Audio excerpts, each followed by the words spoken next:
Right now, as you're watching this video, millions of Americans are driving home on highways that have witnessed unspeakable tragedies. Some roads remember every scream, every last breath, every moment of terror. Tonight, I'm taking you on a journey through America's most haunted asphalt, where the dead don't rest and the living wish they'd never stop their engines. You think you know fear? You think you've heard every ghost story?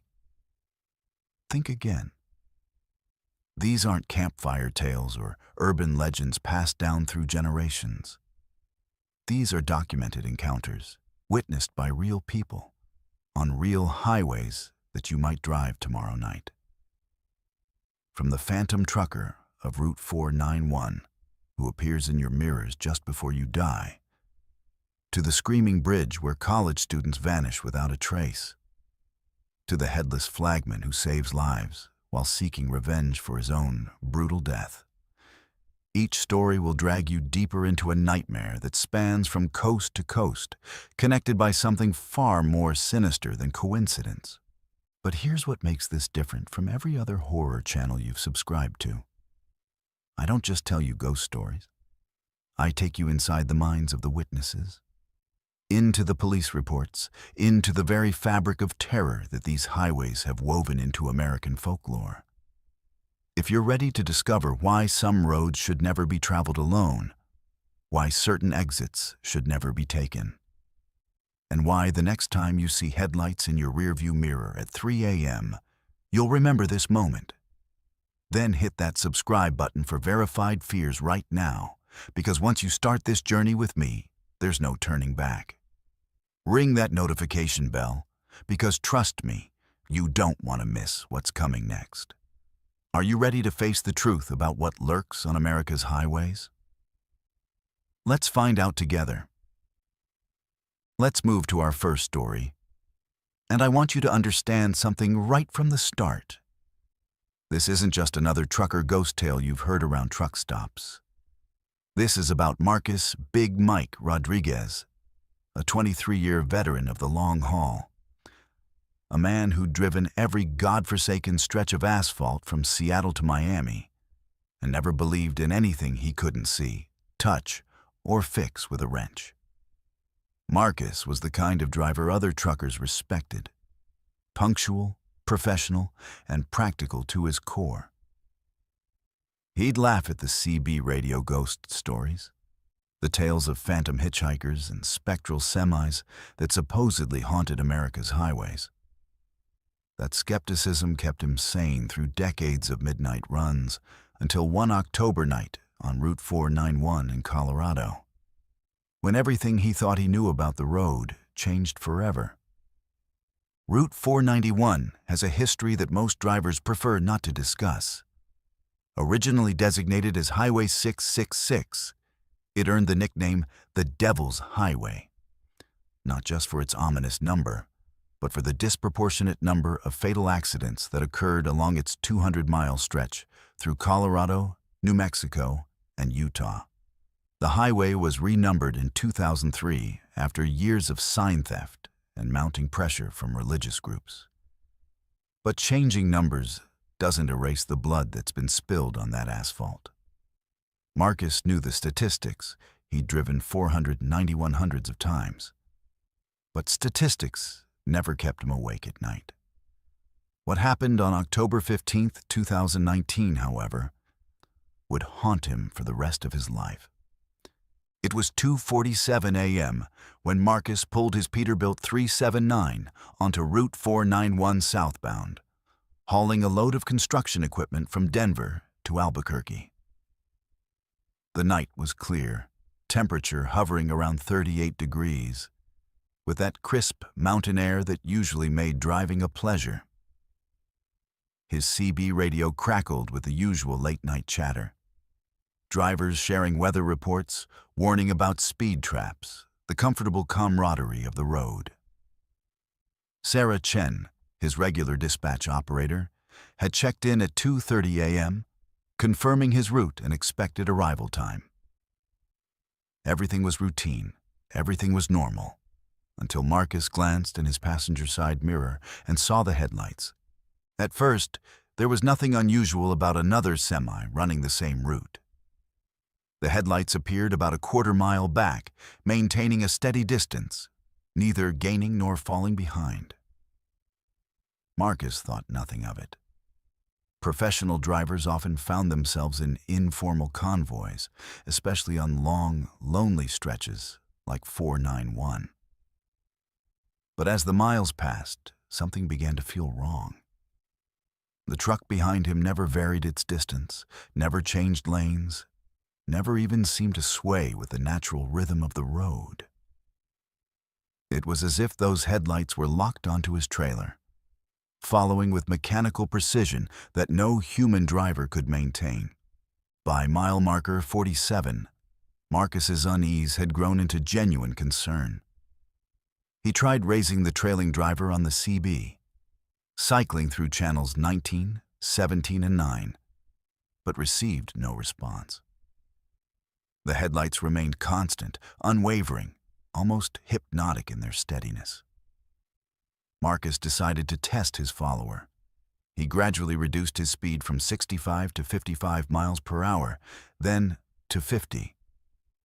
The headlights maintained their exact distance. He accelerated back to 70 miles per hour, pushing his rig harder than he normally would on the winding mountain highway. Still, the distance never changed. It was as if the truck behind him was somehow tethered to his own vehicle, matching his every movement with supernatural precision. The first real sign that something was terribly wrong came at mile marker 52, when Marcus noticed that the headlights in his mirror were wrong. They weren't the standard round or rectangular beams of modern trucks.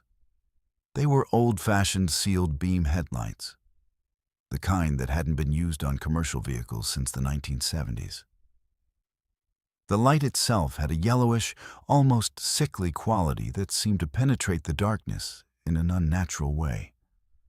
Marcus rubbed his eyes, thinking fatigue was playing tricks on him. But when he looked again, the lights were still there, still wrong, still following. At 3:15 a.m., Marcus made a decision that probably saved his life. He pulled into the Cortez truck stop at mile marker 61, hoping to force a confrontation with his mysterious follower. As he guided his Peterbilt into the parking area, he watched his mirrors intently, waiting to see what kind of truck had been shadowing him for the past 30 miles. But as he completed his turn into the truck stop, the headlights simply vanished. Not dimmed, not turned off. Vanished, as if they had never existed at all. Marcus sat in his cab for 20 minutes, engine idling, scanning the highway and the truck stop. But there was no sign of another vehicle anywhere. Shaken but determined to complete his run, Marcus pulled back onto Route 491 at 3:45 a.m. For the next 15 miles, the highway was empty, just the way he preferred it. His CB radio had gone silent.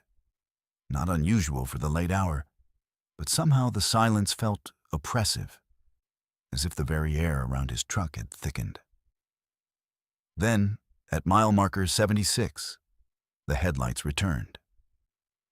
This time, they appeared much closer, maybe 100 yards behind his trailer, and Marcus could swear he heard the deep rumble of a diesel engine that seemed to come from everywhere and nowhere at once. What happened next defied every law of physics Marcus understood. The phantom truck began to overtake him, but instead of pulling into the left lane, it seemed to be passing through the median, its headlights visible through the scrub brush and rocky terrain that should have made such a maneuver impossible.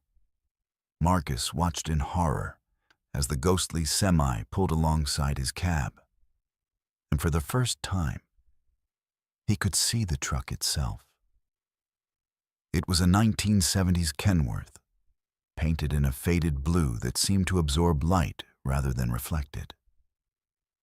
The cab was dented and scarred, with what looked like bullet holes peppering the driver's side door. But it was the driver that made Marcus's blood freeze in his veins. The figure behind the wheel was barely human, a skeletal frame wrapped in the tattered remains of a flannel shirt, with empty eye sockets that somehow still managed to convey malevolent intelligence. The phantom driver turned to look directly at Marcus, and in that moment, Marcus heard a voice that seemed to come from inside his own head. "You're driving on my road now, boy. Time to pay the toll." The ghostly truck began to crowd Marcus's rig, forcing him toward the guardrail and the 200-foot drop beyond. Marcus fought the wheel, his years of experience the only thing keeping his truck on the asphalt as the phantom semi tried to push him over the edge. The battle lasted for what felt like hours, but was probably only minutes. Marcus downshifted, using his engine brake to slow his rig, while the phantom truck continued its relentless pressure. Just when it seemed like the guardrail would give way and send Marcus plummeting into the canyon below, the ghost truck suddenly accelerated and disappeared into the darkness ahead, leaving behind only the acrid smell of burning rubber and something else. Something that reminded Marcus of a morgue. Marcus managed to bring his truck to a stop at mile marker 82.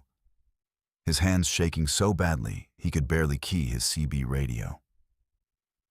When he finally raised Sarah Chen at dispatch, his voice was barely a whisper. "Sarah, I need you to document this call. Time is 4:23 a.m., October 15th. I've just had an encounter with... I don't know what to call it. Another truck tried to run me off the road. But it wasn't normal." Sarah's voice crackled back, concerned and professional. "Marcus, are you injured? Do you need emergency services?" Marcus looked at his mirrors, at the empty highway stretching in both directions, and realized how insane his story would sound. "No, Sarah. I'm okay. Just log that I had to make an emergency stop due to aggressive driver behavior." But Marcus wasn't okay, and he knew it.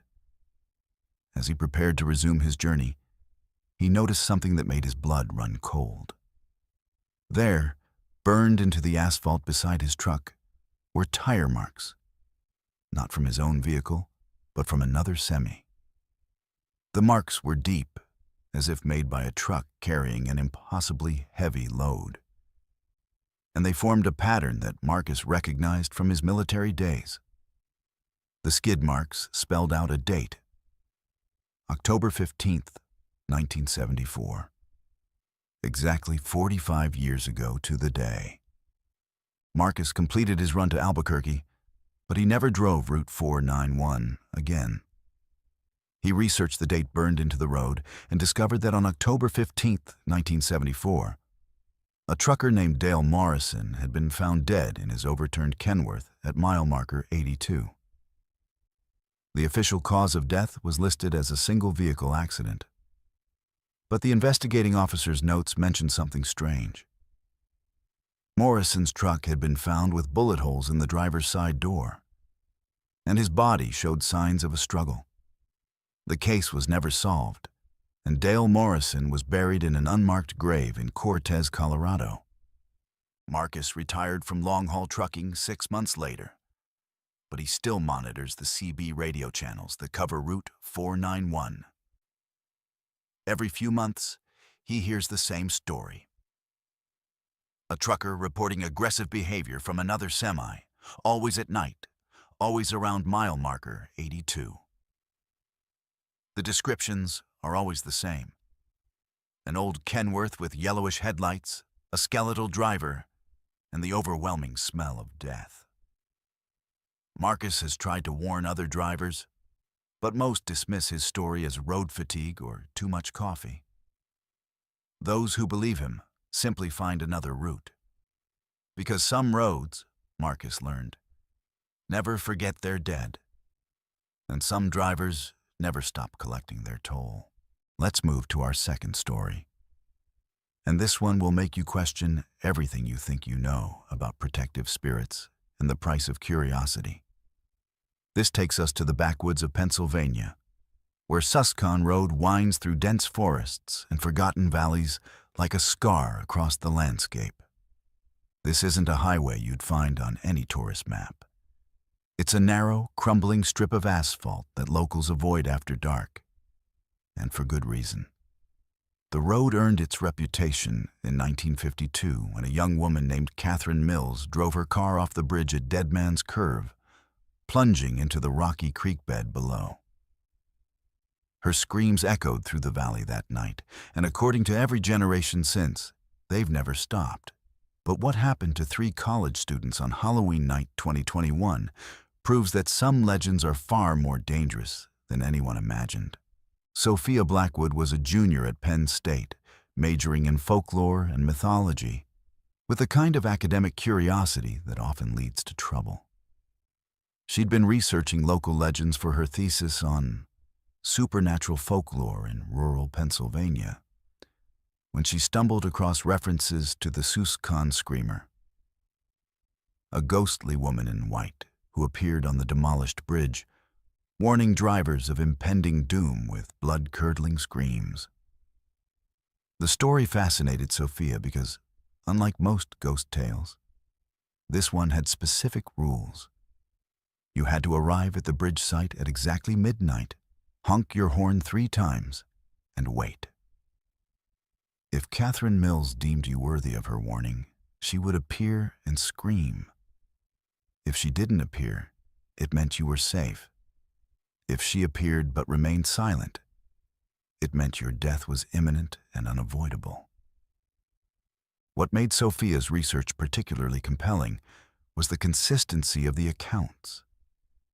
Every witness described the same ritual, the same timing, the same bone-chilling scream that could shatter car windows and leave grown men weeping. The bridge itself had been demolished in 1987 after 3 separate fatal accidents in a single month. But the apparition continued to appear at the original location, standing on invisible stone arches that no longer existed. Local historian Margaret Kowalski had documented over 40 encounters since 1952, and in every case where Catherine Mills appeared but remained silent, the witness died within 72 hours. Car accidents, heart attacks, freak industrial accidents. Always something that could be explained away as coincidence. Sophia's academic interest became personal obsession when she discovered that her own great-grandmother, Helen Blackwood, had been one of Catherine Mills's victims. According to family records, Helen had encountered the silent screamer in 1963 and died 2 days later when her car's brakes failed on a steep hill. The official accident report noted that the brake lines had been severed, but the investigation concluded it was due to road salt corrosion. Sophia knew better. She understood that Catherine Mills wasn't just a warning system. She was a judge, jury, and executioner, deciding who lived and who died based on criteria that no living person understood. On Halloween night 2021, Sophia convinced her boyfriend Jake Morrison and their friend Destiny Kim to accompany her to Susquehanna Road for what she called field research. Jake was a psychology major who believed that ghost stories were manifestations of collective trauma, while Destiny studied engineering and approached the supernatural with scientific skepticism. Both agreed to the expedition more to humor Sophia than out of any genuine belief in the legend. They drove Jake's Honda Civic through the winding mountain roads, following Sophia's hand-drawn map to the exact coordinates where the bridge had once stood. The location was eerily preserved, as if time had stopped the moment the bridge was demolished. The old stone abutments still jutted from either side of Willow Creek, connected by nothing but 30 feet of empty air and decades of accumulated dread. Ancient oak trees formed a natural cathedral around the site, their bare branches creating twisted shadows in the moonlight. The only sounds were the gentle babbling of the creek below and the distant hoot of an owl. But there was something else, a tension in the air that made all three students speak in whispers without realizing why. At 11:58 p.m., Sophia positioned Jake's car at the exact spot where the bridge approach had been, facing the gap where the span once crossed. She had researched the ritual extensively, cross-referencing multiple sources to ensure they followed the protocol precisely. The horn had to be honked 3 times in quick succession. Then they had to wait in complete silence for exactly 3 minutes. If Catherine Mills appeared, they were to remain in the car no matter what happened. If she screamed, they were safe. If she remained silent, they had 72 hours to live. As the dashboard clock clicked to midnight, Sophia reached across Jake and pressed the horn 3 times. The sound echoed through the valley with unnatural resonance, as if the very air was amplifying the signal. Then came the waiting. Jake gripped the steering wheel with white knuckles, while Destiny held her phone ready to record whatever happened next.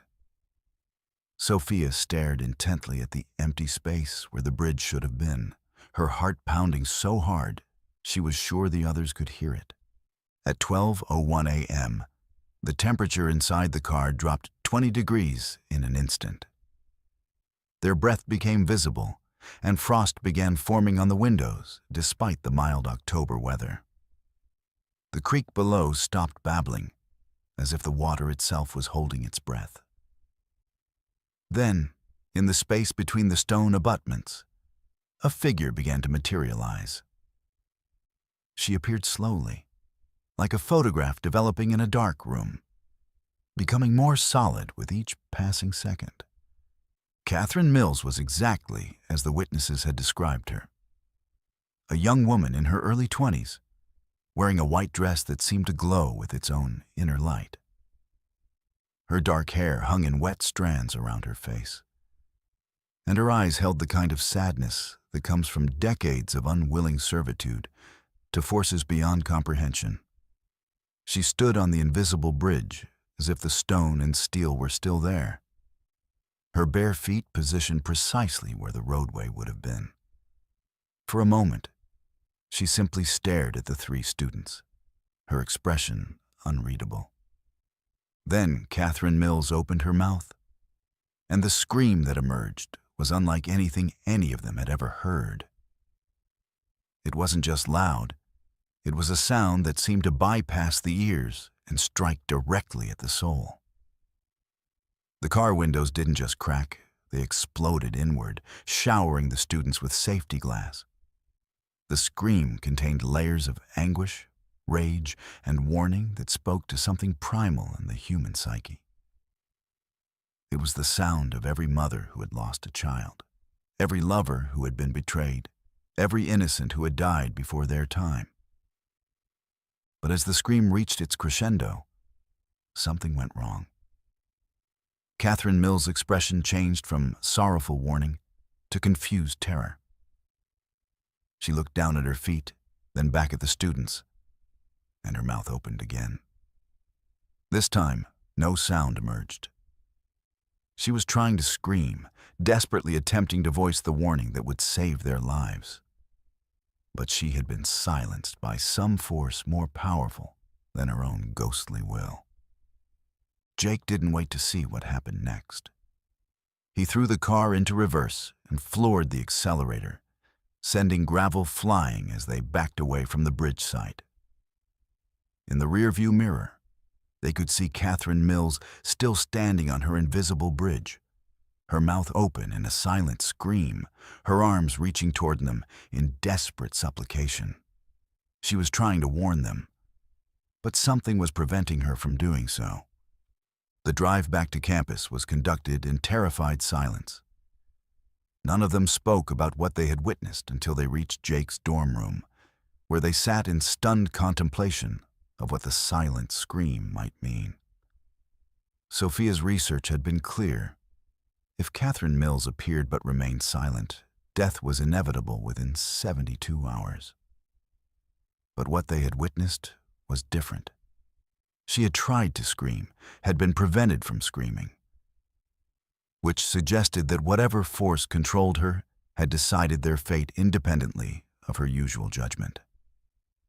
Over the next 3 days, the students tried to maintain normal routines while living under the shadow of impending doom. Jake became obsessively cautious, checking and rechecking every mechanical system in his car, avoiding stairs, elevators, and anything that might be considered remotely dangerous. Destiny threw herself into research, trying to find some scientific explanation for what they had experienced, some way to rationalize the impossible. Sophia delved deeper into the legend, searching for any precedent, any case where Catherine Mills had been silenced and what it might mean. On the 3rd night, at exactly 12:03 a.m., 72 hours after their encounter, Destiny Kim simply vanished. She was in her dorm room, video chatting with her parents in California, when the call abruptly ended. Her roommate found the room empty, with no signs of struggle, no indication of how she had left. The window was still locked from the inside, the door had been closed, and security cameras showed no one entering or leaving the building. Destiny Kim had simply ceased to exist, as if she had been erased from reality itself. The police investigation turned up nothing. Destiny's disappearance was classified as a missing person case, but no trace of her was ever found. Jake and Sophia knew the truth, but they also knew that no one would believe them. They had witnessed something that existed outside the normal rules of life and death, and they had paid the price for their curiosity. The legend of the Susquehanna Screamer had claimed another victim, but this time the method was different, more personal, more cruel. Sophia never completed her thesis on supernatural folklore. She changed her major to accounting and moved to Arizona after graduation, as far from Pennsylvania as she could get. Jake developed severe anxiety and depression, requiring years of therapy to function normally. But sometimes, on quiet nights when the wind is just right, both of them swear they can still hear Catherine Mills trying to scream, still attempting to deliver the warning that might have saved their friend's life. The bridge site on Susquehanna Road remains empty, the stone abutments standing like sentinels over a creek that runs red on certain nights. Local authorities have installed barriers to prevent cars from approaching the location. But they can't barrier the past. And they can't silence the screams that echo through the valley whenever someone is foolish enough to honk their horn 3 times at midnight. Because some warnings come too late, and some protectors are more dangerous than the threats they guard against. Let's move to our 3rd story. And this one will show you that some claims to the land run deeper than any deed or title, extending far beyond the grave itself. We're heading to California's Sierra Nevada mountains, where Prospector's Road winds through what was once the heart of gold rush country. This isn't the romanticized version of the 1849 gold fever that you see in movies. This is about the brutal reality of men who killed for a handful of dust and died protecting claims that weren't worth the blood spilled over them. But death doesn't always end a miner's work, and some prospectors never stopped digging, never stopped defending what they believed was rightfully theirs. Park Ranger Vincent Caldwell had been patrolling the remote sections of the Sierra National Forest for 15 years, and he thought he'd seen everything these mountains had to offer. Vincent was a practical man, former military, who approached his job with methodical precision and an appreciation for the historical significance of the territory under his protection. The stretch of Prospector's Road that fell under his jurisdiction was a narrow, winding dirt track that connected several abandoned mining sites from the 1850s, places where fortunes had been made and lost, where men had lived and died in pursuit of gold that had long since been extracted from the earth. Dr. Rebecca Santos was a historian from UC Berkeley, specializing in gold rush-era labor disputes and mining claim conflicts.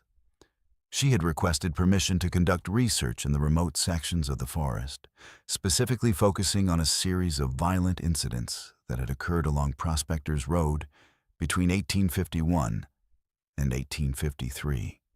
Her research had uncovered evidence of at least 12 murders related to claim jumping and territorial disputes, most of them never officially investigated by the sparse law enforcement of the era. Rebecca was particularly interested in the case of Jeremiah Thorne, a prospector who had been found shot to death in 1852. His body discovered 3 days after he'd been killed, still clutching a pickaxe and positioned as if he'd been defending his claim even in death. On September 23, 2022, Vincent was conducting his weekly patrol of Prospectors Road when he encountered Dr. Santos at the Thorne claim site, about 8 miles from the nearest paved road.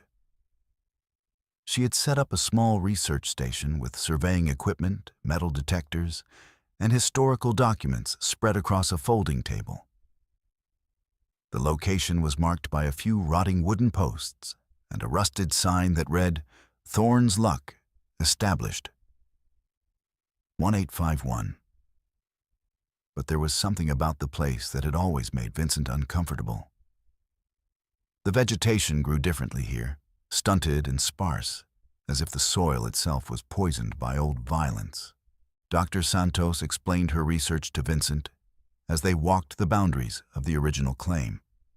According to her documents, Jeremiah Thorne had discovered a particularly rich vein of gold in the creek that ran through this section of the mountain. He'd filed his claim legally and worked it alone for nearly a year, accumulating what contemporary accounts suggested was a substantial fortune in gold dust and nuggets. But Thorne was paranoid, convinced that other miners were planning to jump his claim, and he'd taken to sleeping on the site with a loaded rifle and a reputation for shooting first and asking questions later. The murder had occurred on a foggy October morning in 1852. 3 men, claimed jumpers from a camp downstream, had approached Thorne's site before dawn, intending to kill him and take over his operation. But Thorne had been waiting for them.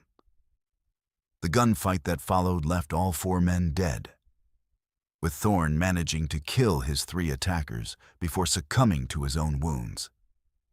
His body was found days later by a passing prospector, still gripping his pickaxe, positioned over the entrance to his mine shaft as if guarding it even in death.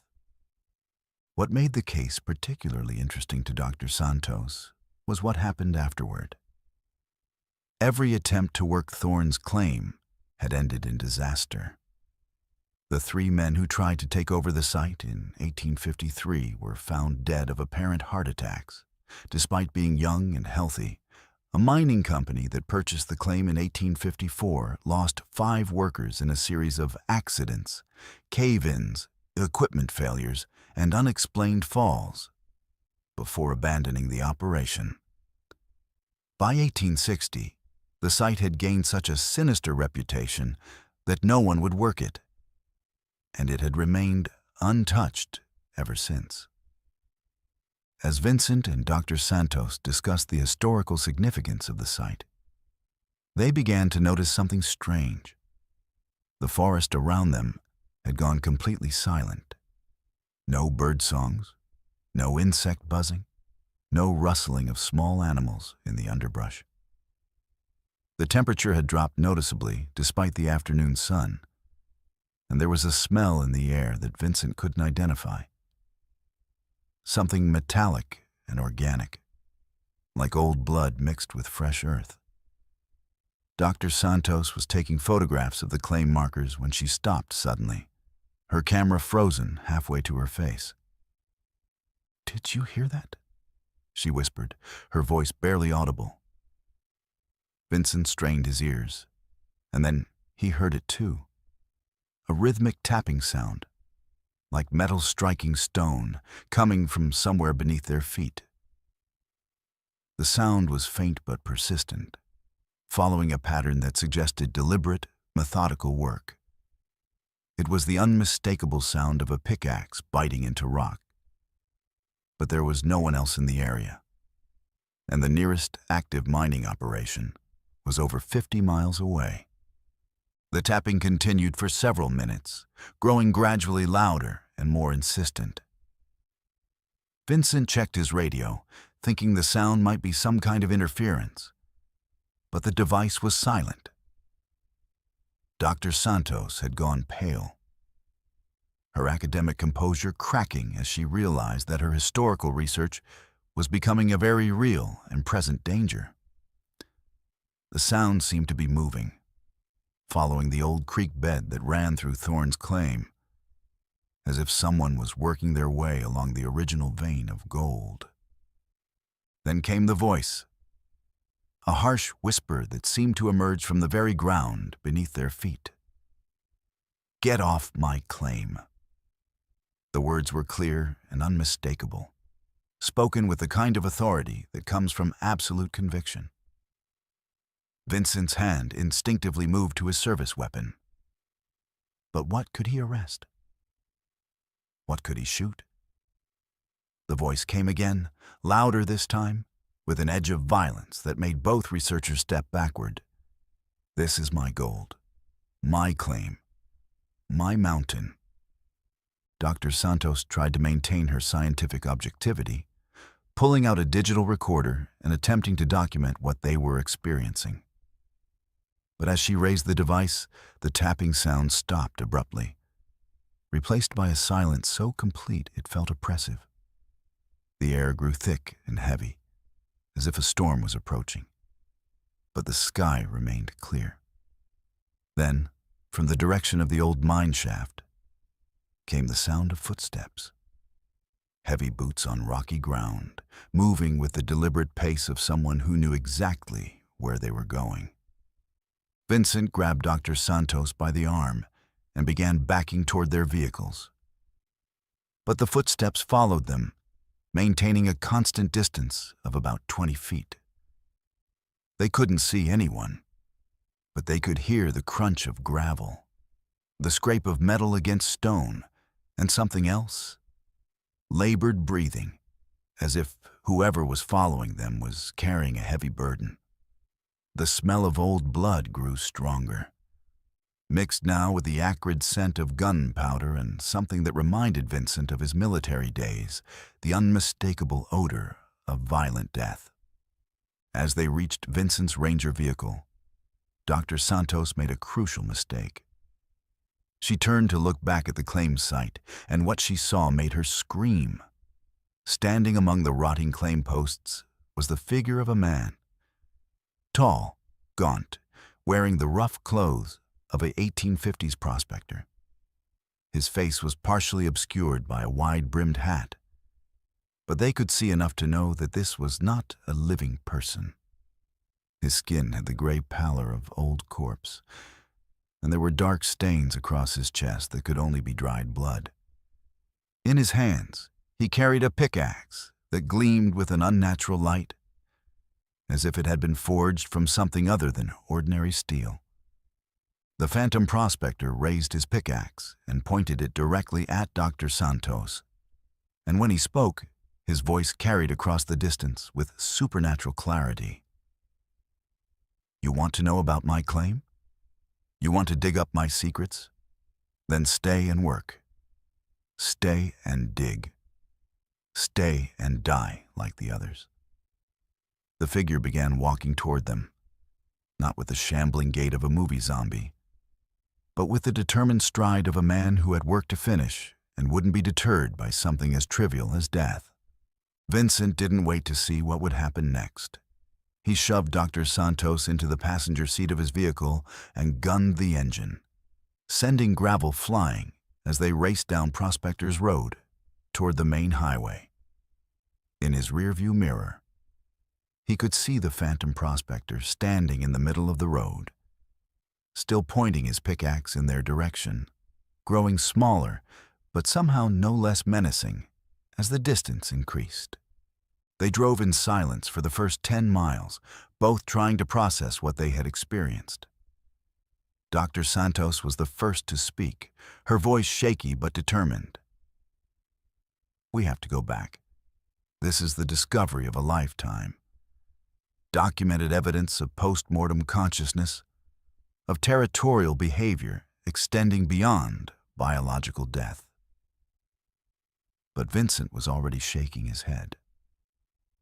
He'd seen enough combat to recognize a threat when he encountered one, and everything about Jeremiah Thorne's phantom screamed danger. When they reached the ranger station, Vincent filed a report recommending that the Thorne claim site be declared off-limits to researchers and hikers.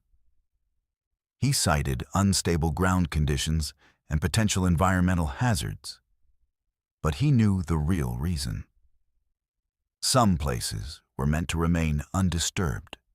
Some claims were still being worked by miners who would never accept that their time was over.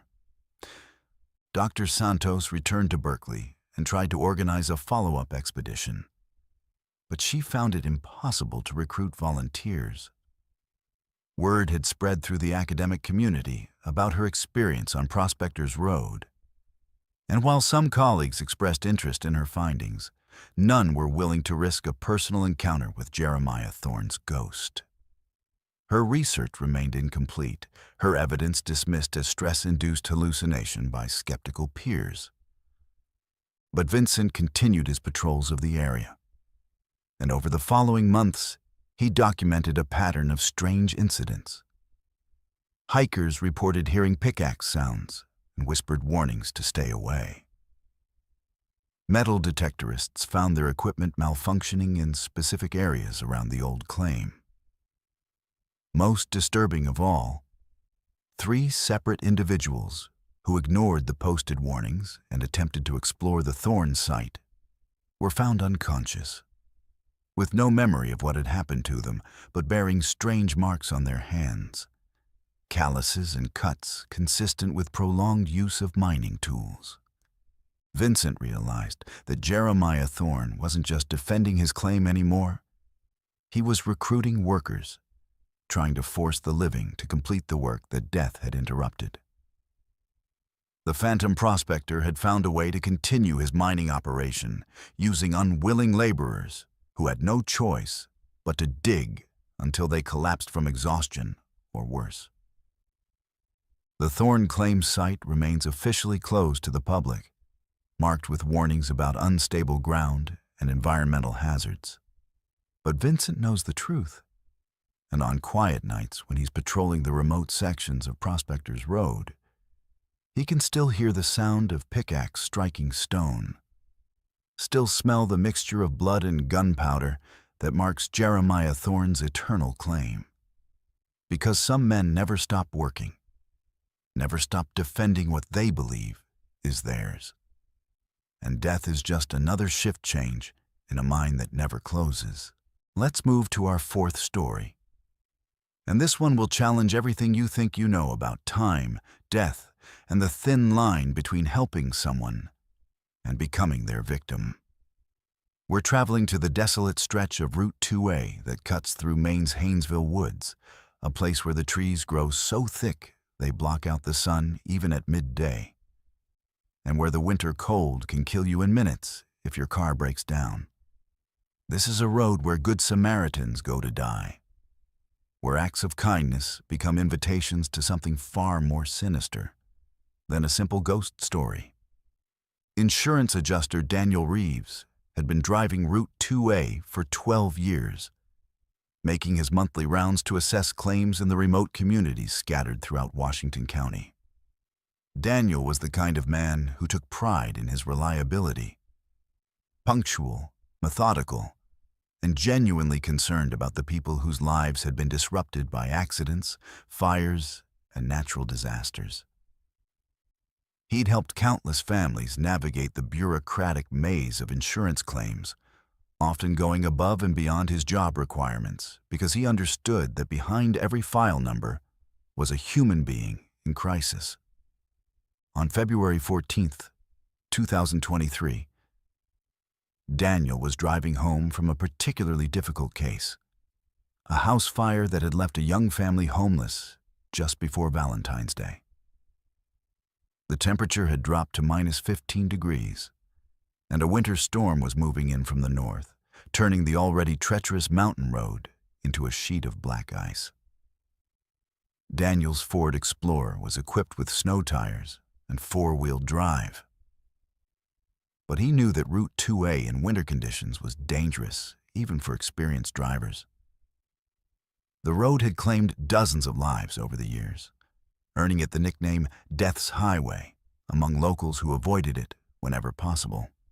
At 11:47 p.m., just as the first heavy snowflakes began to fall, Daniel's headlights illuminated a figure standing beside the road near mile marker 23. It was a woman, appearing to be in her mid-20s, wearing a thin white dress that was completely inappropriate for the brutal weather conditions. She wasn't waving or trying to flag him down. She was simply standing there, perfectly still, as if waiting for something. Daniel's first instinct was concern. No one could survive more than a few minutes in that kind of cold wearing so little. And the nearest town was over 20 miles away. Daniel pulled over and rolled down his window, feeling the Arctic air bite at his face. "Miss, are you okay? Do you need help?" The woman turned toward him, and Daniel was struck by how beautiful she was. Pale skin that seemed to glow in his headlights, dark hair that hung in perfect waves despite the wind, and eyes that held a sadness so profound it made his chest ache. When she spoke, her voice was soft and melodic, with a slight accent that Daniel couldn't place. "I need a ride. My car broke down about 5 miles back, and I've been walking for hours." Daniel didn't hesitate. He unlocked the passenger door and gestured for her to get in. "Of course, climb in before you freeze to death. I'm Daniel, by the way." The woman slid into the passenger seat with fluid grace, and Daniel noticed that despite having supposedly been walking in sub-zero temperatures, she wasn't shivering, and her dress wasn't even damp from the snow. "Thank you so much," she said, settling into the seat. "I'm Claire Morrison." As Daniel pulled back onto Route 2A, he tried to make conversation to put his passenger at ease. "Where were you headed tonight? This isn't exactly the kind of road you want to be stranded on in winter." Claire stared out the windshield, her expression distant and melancholy. "I was going home. I've been away for so long, and I just wanted to go home." There was something in her voice that made Daniel glance at her more closely. In the green glow of the dashboard lights, her skin looked almost translucent, and he could swear he could see the seat fabric through her body. Daniel shook his head, attributing the optical illusion to fatigue and the stress of driving in dangerous conditions. "Where's home for you? I know this area pretty well. I might be able to get you close, even if it's off the main road." Claire turned to look at him, and her eyes seemed to reflect light like an animal's. "Haynesville. I lived there with my husband before." She trailed off, and Daniel noticed that her hands were folded in her lap, but he couldn't see them clearly. It was as if they were there, but not there. Present, but somehow insubstantial. The conversation continued as they drove deeper into the woods. But Daniel began to notice inconsistencies in Claire's story. She mentioned details about Haynesville that didn't match his knowledge of the area. Businesses that had closed decades ago, roads that had been rerouted, people who had died years before. when he gently corrected her about a restaurant she mentioned. Claire looked confused, as if she couldn't understand why her information was wrong. "But I was just there last week," she insisted. "The Blue Moon Diner, right on Main Street. Martha still makes the best apple pie in the county." Daniel knew that the Blue Moon Diner had burned down in 1987 and was never rebuilt. Martha Henley, the owner, had died in the fire. But something about Claire's certainty, the genuine confusion in her voice, made him reluctant to press the issue. Instead, he focused on driving, fighting the increasingly treacherous road conditions as the storm intensified. The snow was falling so heavily now that his wipers could barely keep the windshield clear, and the wind was howling through the trees with a sound like tortured souls. At 12:23 a.m., Claire suddenly became agitated. "Stop the car," she said urgently. "You need to stop the car right now." Daniel looked around but saw nothing that would require an emergency stop. "What's wrong? I don't see anything." Claire's voice rose to near panic. "Please, Daniel, you have to stop. There's going to be an accident. A terrible accident. I can see it happening." Her distress was so genuine that Daniel began to slow down. But as he did, Claire reached over and grabbed the steering wheel, yanking it hard to the right. The Explorer skidded off the road and came to rest against a snowbank, the engine stalling in the sudden silence. Daniel was about to demand an explanation when he heard it. The sound of screeching brakes and twisting metal from somewhere ahead on the road. Through the swirling snow, he could see the glow of headlights spinning wildly, followed by the sickening crunch of a vehicle hitting trees. Claire had somehow known that an accident was about to happen at the exact spot where they would have been if she hadn't forced him to stop. "How did you know?" Daniel asked, his voice barely a whisper. Claire turned to face him, and in the dim light, he could see tears streaming down her cheeks. "Because I've seen it before. I've seen it happen so many times, and I can never stop it. I can only save the ones who pick me up, the ones who show kindness to a stranger." Daniel felt a chill that had nothing to do with the winter cold. "Claire, what are you talking about? Who are you, really?" Claire's form began to shimmer, becoming more translucent with each passing second. "I died on this road, Daniel. February 14th, 1987. My husband and I were driving home from dinner when we hit black ice at mile marker 28. Our car went off the road and rolled down the embankment. He died instantly, but I lived for 3 hours, trapped in the wreckage, calling for help that never came. I froze to death alone in the dark, and when I finally died, I couldn't let go. I couldn't leave this road." Daniel's hands were shaking as he reached for his phone to call for help for the accident ahead.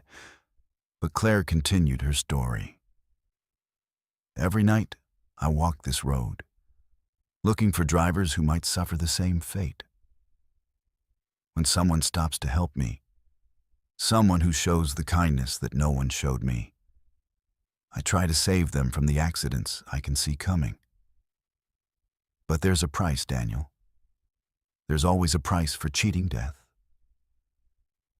The phone in Daniel's hand showed no signal, which wasn't unusual in this remote area. But when he looked at the screen more closely, he noticed something that made his blood freeze. The date displayed was February 14th, 1987. Not 2023, but 1987. 36 years ago. "Claire," he said slowly, "what's the price? What happens to the people you save?" Claire's form was becoming more ethereal by the moment, her voice fading like an echo. "Time, Daniel. Time is the price. You can't cheat death without giving up something in return. I saved you from that accident. But now you're here with me, in my time, in my moment of death. You're trapped in February 14th, 1987, just like I am. You'll live this night over and over, helping me save other drivers until someone else takes your place. Daniel looked at his reflection in the rear-view mirror and saw that his face was already beginning to change, becoming paler, more translucent. His warm breath was no longer fogging in the cold air, and he could feel his body temperature dropping to match the winter night. "How long?" he asked. "How long do I have to do this?" Claire's voice was barely audible now, a whisper carried on the wind. "Until someone else shows the same kindness you did. Until another good Samaritan stops to help a stranger on a cold night. Then you can rest, and they'll take your place." That's how it works, Daniel. That's how it's always worked. Daniel tried to start the Explorer, but the engine wouldn't turn over. And the fuel gauge showed empty, even though he'd filled the tank that morning. His phone was dead, the battery drained despite being fully charged when he'd left home. He was stranded on Route 2A in 1987, with no way to call for help, no way to get home, no way to escape the endless loop of February 14th. As the hours passed, Daniel began to understand his new existence. He would walk the road, appearing to drivers as a stranded motorist in need of help. Those who stopped, who showed kindness to a stranger, would be saved from accidents he could somehow foresee. But they would also be trapped, forced to take his place in the endless cycle of death and salvation that had claimed Claire Morrison 36 years ago. The first driver Daniel saved was a young woman named Sarah, who stopped to help him on what she thought was February 15th, 2023, but which was actually February 14th, 1987. He watched her face change from concern to confusion to horror as she realized what had happened to her. Then Sarah took his place, walking the road in search of the next Good Samaritan, while Daniel faded into the passenger seat of her car, becoming the hitchhiker who would guide the next victim to safety and damnation. Route 2A through Haynesville Woods remains one of Maine's most dangerous roads, with an unusually high number of accidents that are somehow avoided at the last second by drivers who report picking up hitchhikers who warn them of impending danger. The Maine State Police have investigated dozens of these reports, but they never find any evidence of the mysterious passengers who supposedly saved these drivers' lives. Daniel Reeves was reported missing on February 15th, 2023, when he failed to return home from his business trip. His Ford Explorer was found abandoned on Route 2A, but there was no sign of Daniel himself. The official investigation concluded that he had probably wandered into the woods and succumbed to exposure, but his body was never recovered. His family still holds out hope that he'll return someday, not knowing that he's still out there, still helping people, still trapped in an endless loop of kindness and consequence on the loneliest road in Maine. Let's move to our fifth story, and this one will prove that some mysteries are better left unsolved, that some phenomena exist beyond the boundaries of human understanding and should never be challenged by scientific inquiry. We're traveling to the border between Missouri and Oklahoma, where a stretch of rural highway known as the Devil's Promenade has been haunted by an unexplained light phenomenon for over a century. This isn't swamp gas or car headlights reflecting off atmospheric moisture. This is something that defies every law of physics, something that seems to possess its own malevolent intelligence and grows stronger with each attempt to study it. Dr. Amanda Torres was a quantum physicist from MIT, specializing in electromagnetic anomalies and unexplained energy phenomena. She had built her career on debunking supernatural claims through rigorous scientific methodology, and the Devil's Promenade light represented the kind of challenge she lived for. Amanda had studied the historical accounts dating back to 1881, when the first settlers reported seeing a mysterious orb of light dancing through the woods near Hornet, Missouri. The light appeared almost nightly, varying in size from a baseball to a basketball, glowing with an intensity that could be seen from miles away, but somehow never illuminated the surrounding landscape. What made the phenomenon particularly intriguing to Amanda was its consistency. Unlike most reported paranormal activity, the Devil's Promenade light followed predictable patterns. It appeared most frequently between 10 p.m. and 2 a.m., typically manifesting near the old railroad tracks that had been abandoned since the 1960s. The light would dance and weave through the trees, sometimes approaching observers before retreating, sometimes splitting into multiple orbs that moved in perfect synchronization. Hundreds of witnesses had described identical behaviors over the decades, suggesting that whatever was causing the phenomenon had remained unchanged for over a century. Billy Crow Feather was a local Quapaw tribal elder who had grown up hearing stories about the light from his grandfather, who had witnessed it as a young man in the 1920s. Billy understood that Dr. Torres represented everything his people had learned to fear about white academics. The arrogant assumption that science could explain and control forces that were meant to remain mysterious. When Amanda contacted him through the tribal council, requesting a guide for her research expedition, Billy initially refused. But something about her respectful approach and genuine scientific curiosity eventually convinced him to help, though he insisted on certain conditions. The light isn't just a phenomenon, Billy explained as they drove toward the research site on October 31st, 2022. It's a guardian, a protector of something that was buried here long before your people arrived. My grandfather called it the keeper of the deep places, and he warned that anyone who tried to capture it or study it too closely would face consequences that science couldn't explain or fix. Amanda listened politely, but her scientific training made her skeptical of supernatural explanations.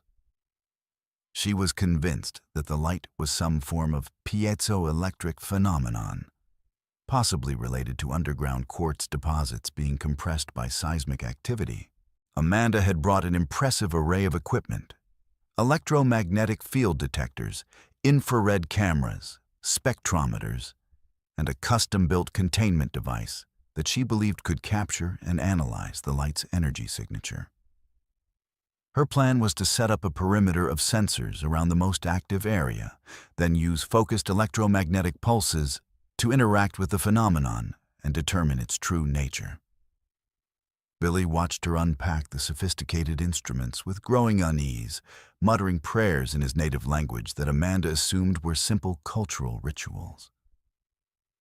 The first sign that something was wrong came at 9:47 p.m., when all of Amanda's electronic equipment began malfunctioning simultaneously.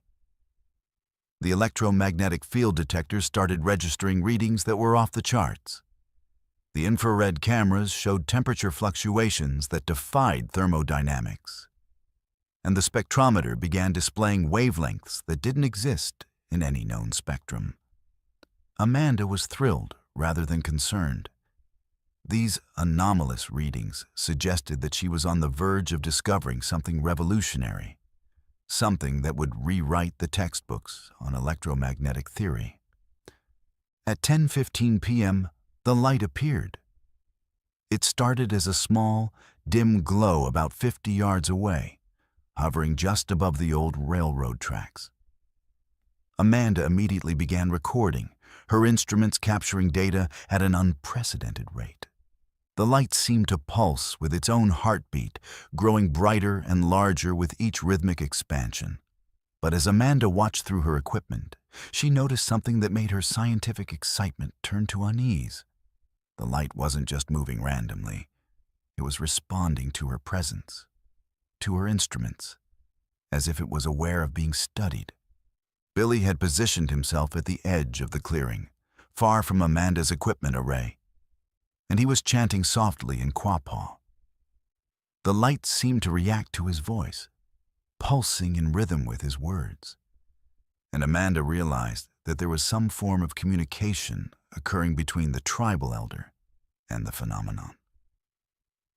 "Billy," she called out, "what are you saying to it?" But Billy didn't respond.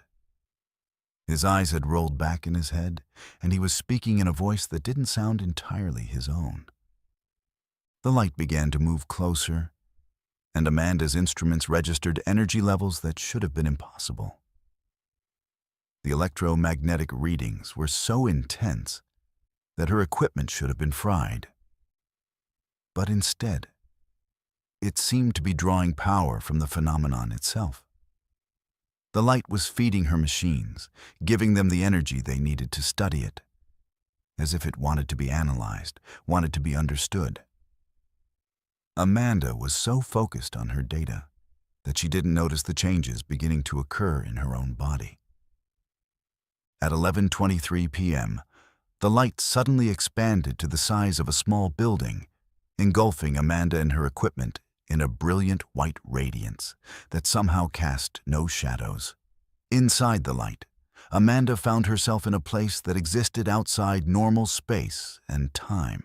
She could see the history of the area unfolding around her. Native American burial grounds, Spanish conquistadors searching for gold, Civil War battles, and the construction of the railroad that had disturbed something ancient and powerful sleeping beneath the earth. The light wasn't just a phenomenon. It was a consciousness, an entity that had been awakened by human activity and had been trying to communicate for over a century. It showed Amanda visions of the deep places beneath the earth, caverns filled with crystalline formations that pulsed with their own inner light, chambers where time moved differently and the laws of physics were merely suggestions. The entity had been trying to warn people away from these places, trying to protect both the surface world and the realm below from the catastrophic consequences of their intersection. But Amanda's scientific instruments had done something unprecedented. They had created a bridge between the two realms, a conduit that allowed the entity to manifest more fully in the physical world. As the light poured into her equipment, Amanda felt it pouring into her as well, rewriting her cellular structure, transforming her from a human being into something that could exist in both dimensions simultaneously.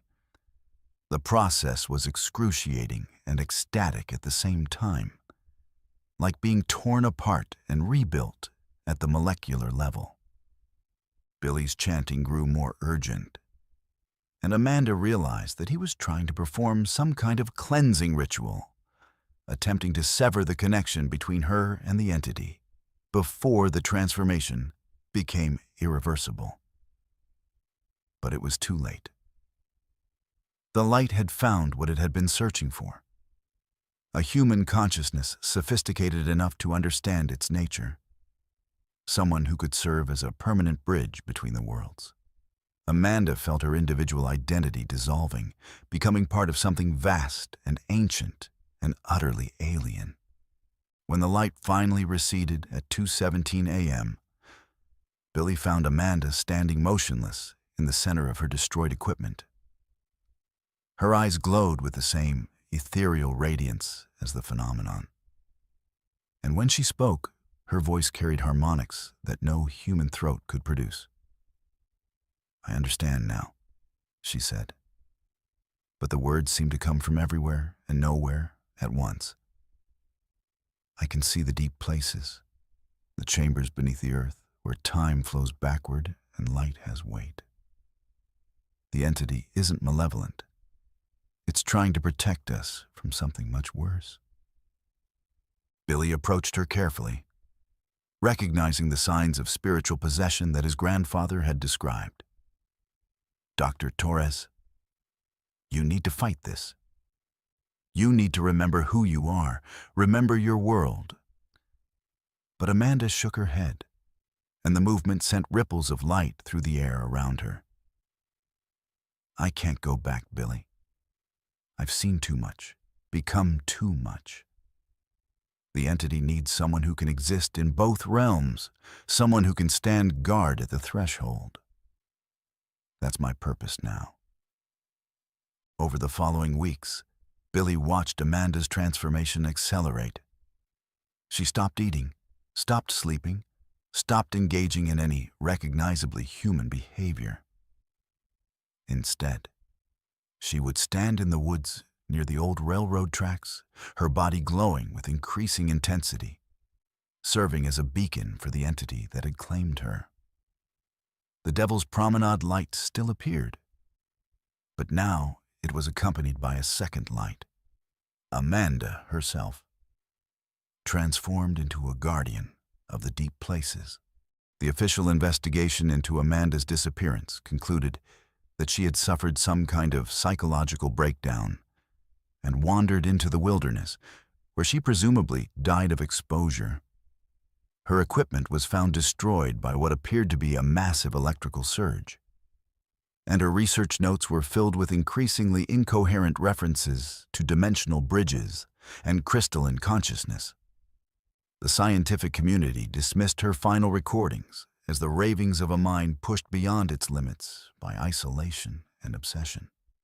But Billy knew the truth, and he continued to visit the site regularly, bringing offerings and performing the protective rituals his grandfather had taught him.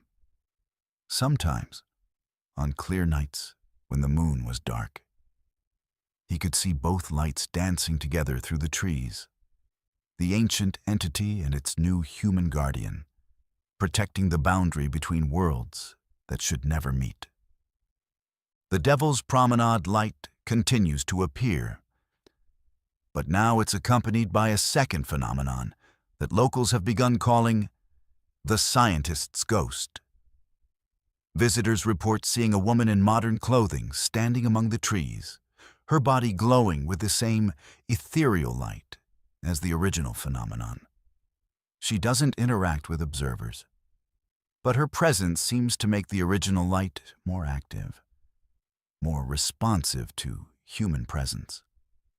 Dr. Amanda Torres was officially declared dead in 2023, but her transformation into something beyond human understanding continues in the deep places beneath the Missouri earth, where she serves as an eternal guardian of mysteries that science was never meant to solve. Let's move to our sixth story, and this one will show you that some childhood games should never be played, that some rituals open doors that can never be closed again. We're heading to Clinton Road in West Milford, New Jersey, a 10-mile stretch of asphalt that has earned the reputation as America's most haunted highway. This isn't just another ghost story. This is about the price of curiosity, about what happens when the living try to communicate with the dead through innocent games that are anything but innocent. Detective Lisa Moreau had been investigating missing persons cases in Passaic County for 8 years, and she thought she'd seen every kind of disappearance imaginable. Lisa was methodical, thorough, and had a reputation for solving cases that other detectives had given up on. She approached each investigation with the same systematic precision, following evidence wherever it led, no matter how strange or uncomfortable the truth might be. But the case of 17-year-old Kevin Walsh would challenge everything she thought she knew about the boundaries between life and death. Kevin Walsh was a typical suburban teenager. Good grades, played varsity soccer, had a part-time job at the local GameStop. He lived with his parents in a quiet neighborhood in West Milford, and by all accounts, he was a responsible kid who rarely got into trouble. But Kevin had one weakness that would prove fatal. He was fascinated by local legends and urban myths. particularly the stories surrounding Clinton Road. He'd spent hours researching the highway's dark history, collecting accounts of phantom vehicles, ghostly hitchhikers, and most intriguingly, the legend of the coin-throwing boy. According to the legend, there was a bridge on Clinton Road where a young boy had drowned in the 1960s. If you threw a coin into the water below the bridge at midnight, the dead boy would throw it back to you. It seemed like harmless fun, a classic example of teenage folklore designed to provide thrills without real danger. But Kevin's research had uncovered disturbing details that most people didn't know. The boy who had drowned wasn't just any child. He was Timothy Marsh, age 9, who had been murdered by his stepfather and thrown into the water to make it look like an accidental drowning. On November 3, 2022, Kevin convinced his girlfriend Sarah Chen and his best friend Marcus Rodriguez to accompany him to Clinton Road for what he called a scientific investigation of local folklore. Kevin had brought a digital camera, a voice recorder, and a bag of quarters for the coin-throwing ritual. He'd studied the timing carefully. They needed to arrive at the bridge at exactly 11:55 p.m., throw the coin at midnight, and wait for exactly 3 minutes. If the legend was true, Timothy Marsh would return the coin during that window. Detective Moreau learned these details from Sarah and Marcus during their interviews after Kevin's disappearance. Both teenagers described the same sequence of events with remarkable consistency, despite being questioned separately. They had parked Kevin's Honda Civic at the bridge around 11:50 p.m., and Kevin had immediately begun setting up his equipment. The night was unusually quiet. No traffic, no wind. Even the usual sounds of nocturnal wildlife seemed muted, as if the forest itself was holding its breath. At exactly midnight, Kevin threw a quarter into the dark water below the bridge. The coin made a small splash, and then silence returned to the area. For the first minute, nothing happened. Kevin stood at the bridge railing with his camera ready, while Sarah and Marcus waited by the car, both increasingly uncomfortable with the oppressive atmosphere that seemed to be building around them. The temperature had dropped noticeably, and their breath was visible in the suddenly frigid air. At 12:02 a.m., they heard a splash from below the bridge. Kevin's excitement was palpable as he leaned over the railing, shining his phone's flashlight into the water. "Something's down there," he whispered to his friends. "I can see ripples, but the water should be still." Sarah and Marcus approached the bridge reluctantly, and all three teenagers peered into the dark water below. The surface was indeed disturbed, with concentric circles spreading outward from a central point, as if something had just broken the surface. Then Kevin saw him. Standing in the water directly below the bridge was a small figure, a boy of perhaps 9 years old, wearing clothes that looked like they belonged to the 1960s. The child's skin was pale and waterlogged, and his eyes held an intelligence that seemed far too old for his apparent age. In his small hand, he held a coin that glinted in the moonlight. But instead of throwing it back up to the bridge, Timothy Marsh simply stood there, staring at Kevin with an expression of profound sadness mixed with something that looked like hunger. "He's not throwing it back," Kevin said, his voice barely audible. "He's just standing there, looking at me."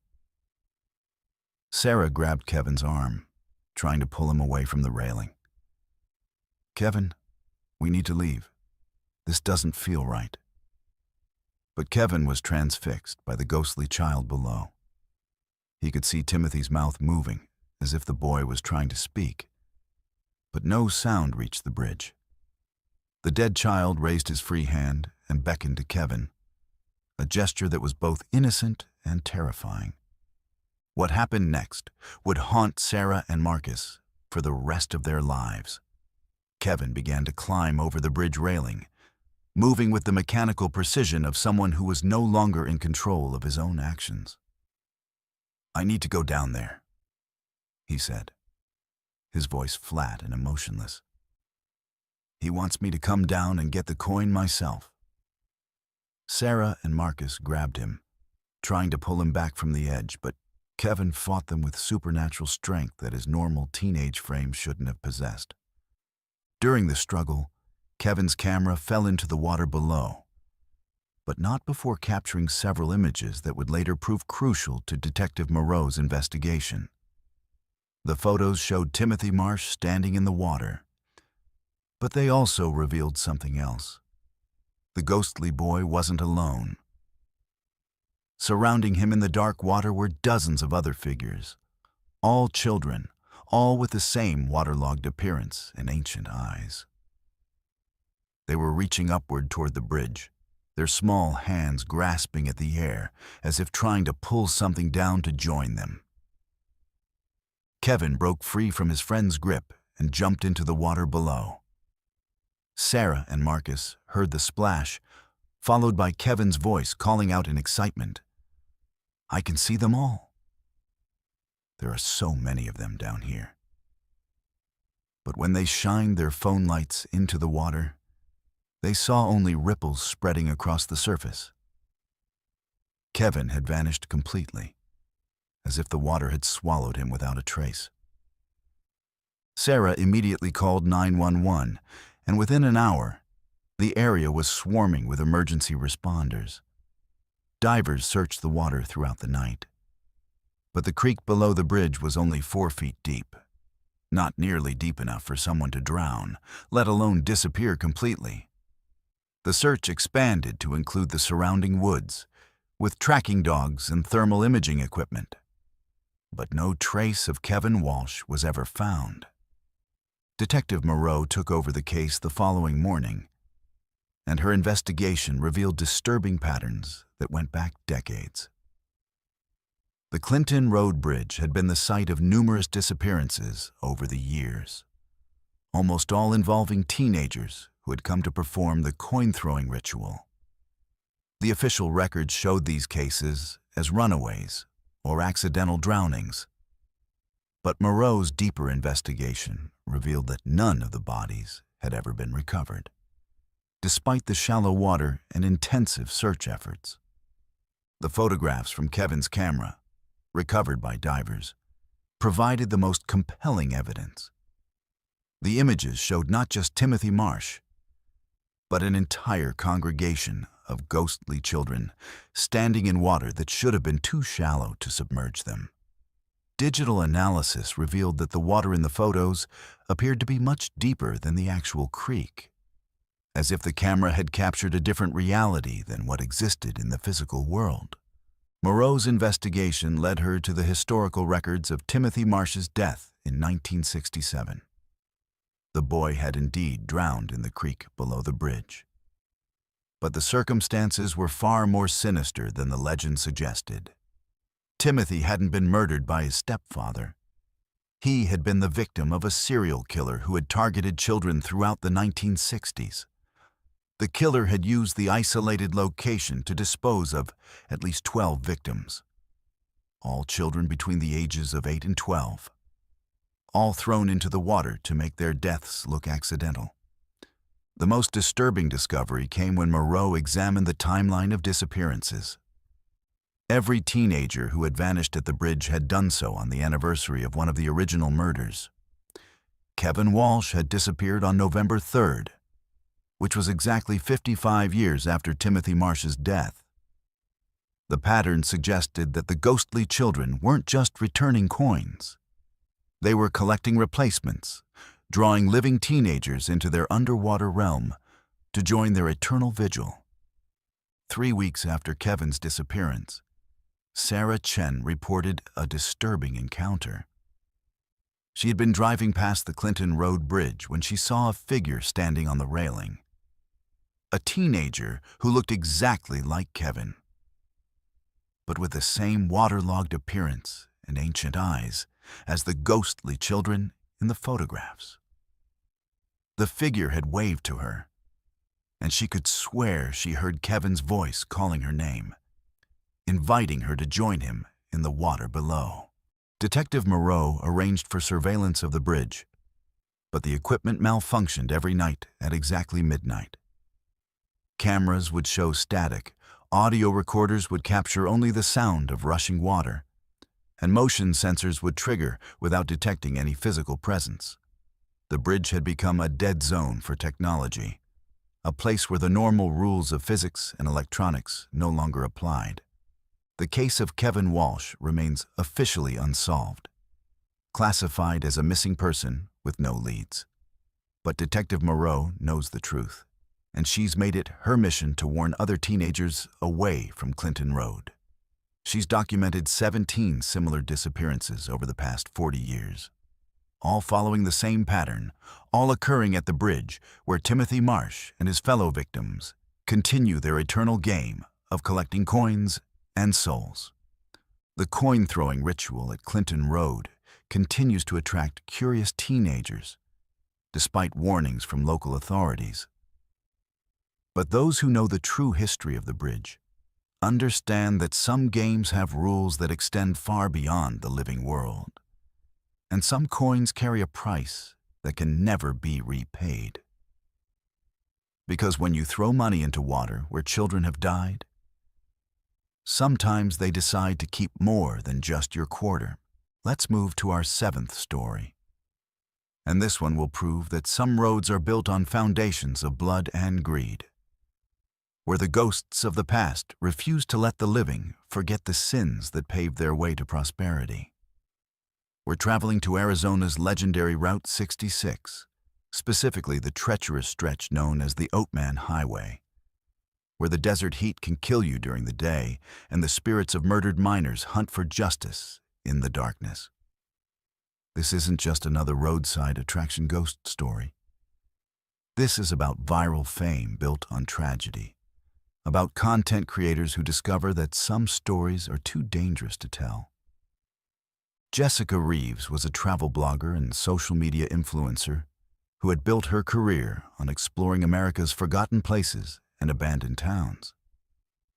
With over 2 million followers across her platforms, Jessica specialized in creating viral content about haunted locations, urban exploration, and the dark history hidden beneath America's tourist destinations. She approached each location with a mixture of genuine curiosity and calculated showmanship, understanding that her audience craved authentic experiences wrapped in compelling storytelling. The Oatman Highway represented the perfect combination of historical significance and supernatural intrigue that her followers demanded. Frank Delacroix was a retired history professor who had spent 30 years researching the mining boom and bust cycles of the American Southwest. After retiring from Arizona State University, Frank had become the unofficial historian of Oatman, a ghost town that had once been a thriving gold mining community, but was now little more than a tourist stop populated by wild burros and souvenir shops. Frank understood that the romanticized version of the Old West that tourists wanted to see was built on a foundation of violence, exploitation, and environmental destruction that most people preferred to ignore. On March 15th, 2023, Jessica contacted Frank through the Oatman Historical Society, requesting a guided tour of the area for a documentary she was producing about America's most haunted ghost towns. Frank was initially reluctant to participate, having dealt with too many content creators who were more interested in sensationalism than historical accuracy. But Jessica's research impressed him. She had done her homework, studying the actual mining records, the labor disputes, and the suspicious deaths that had plagued the area during its boom years in the early 1900s. The story that fascinated Jessica most was that of Ezekiel Morrison, a prospector who had discovered one of the richest gold veins in the Oatman area in 1903. Morrison had filed his claim legally and worked it successfully for 3 years, accumulating what contemporary accounts suggested was a fortune worth millions in today's currency. But Morrison's success had made him enemies among the other miners and the corrupt officials who controlled the local mining operations. In 1906, Morrison was found dead in his mine shaft, officially ruled an accident caused by a cave-in. But witnesses reported seeing him arguing with 3 men the night before his death. What made Morrison's story particularly compelling was what happened after his death. Every attempt to work his claim had ended in disaster. Cave-ins, equipment failures, and mysterious accidents that killed or injured anyone who tried to extract gold from Morrison's mine. By 1910, the site had gained such a sinister reputation that no one would work it, and it remained abandoned even as other claims in the area continued to produce. Local miners began reporting sightings of Morrison's ghost, a tall figure in mining clothes who would appear at the entrance to his old claim, warning trespassers away with violent gestures. Jessica's plan was to spend 3 days in Oatman, documenting the town's history and exploring the abandoned mining sites, with Morrison's claim as the centerpiece of her investigation. She had brought professional camera equipment, drone technology for aerial footage, and sophisticated audio recording devices designed to capture electronic voice phenomena. Frank agreed to serve as her guide, but he insisted on certain conditions. They would respect the historical sites, avoid disturbing any artifacts, and maintain appropriate reverence for the people who had lived and died in the area. The first day of filming went smoothly, with Jessica creating engaging content about the town's history and the challenges faced by the miners who had worked the harsh desert environment.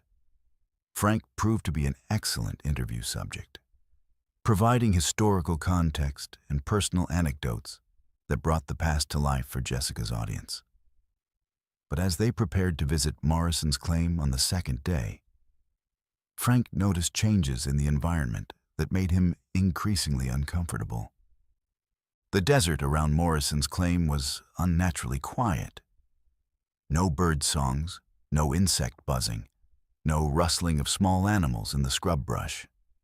The temperature seemed to fluctuate wildly, dropping from the normal March heat to an almost winter-like chill whenever they approached the mine entrance.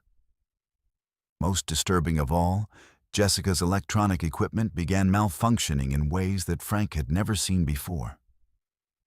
Cameras would focus on empty air, as if tracking movement that wasn't visible to the human eye. And audio recorders would pick up sounds that resembled pickaxes striking stone, even though no one was working in the area.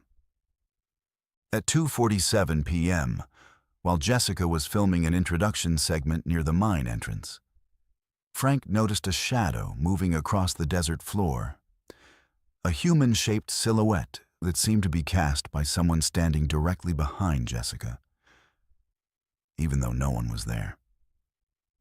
The shadow appeared in Jessica's camera footage, but when Frank looked at the actual location, he saw nothing but empty desert. Jessica was so focused on her presentation that she didn't notice the shadow mimicking her movements, growing darker and more defined with each passing minute. The first direct encounter occurred at 4:15 p.m., when Jessica was using her drone to capture aerial footage of the mining claim. The drone's camera began showing images that didn't match what they could see from the ground.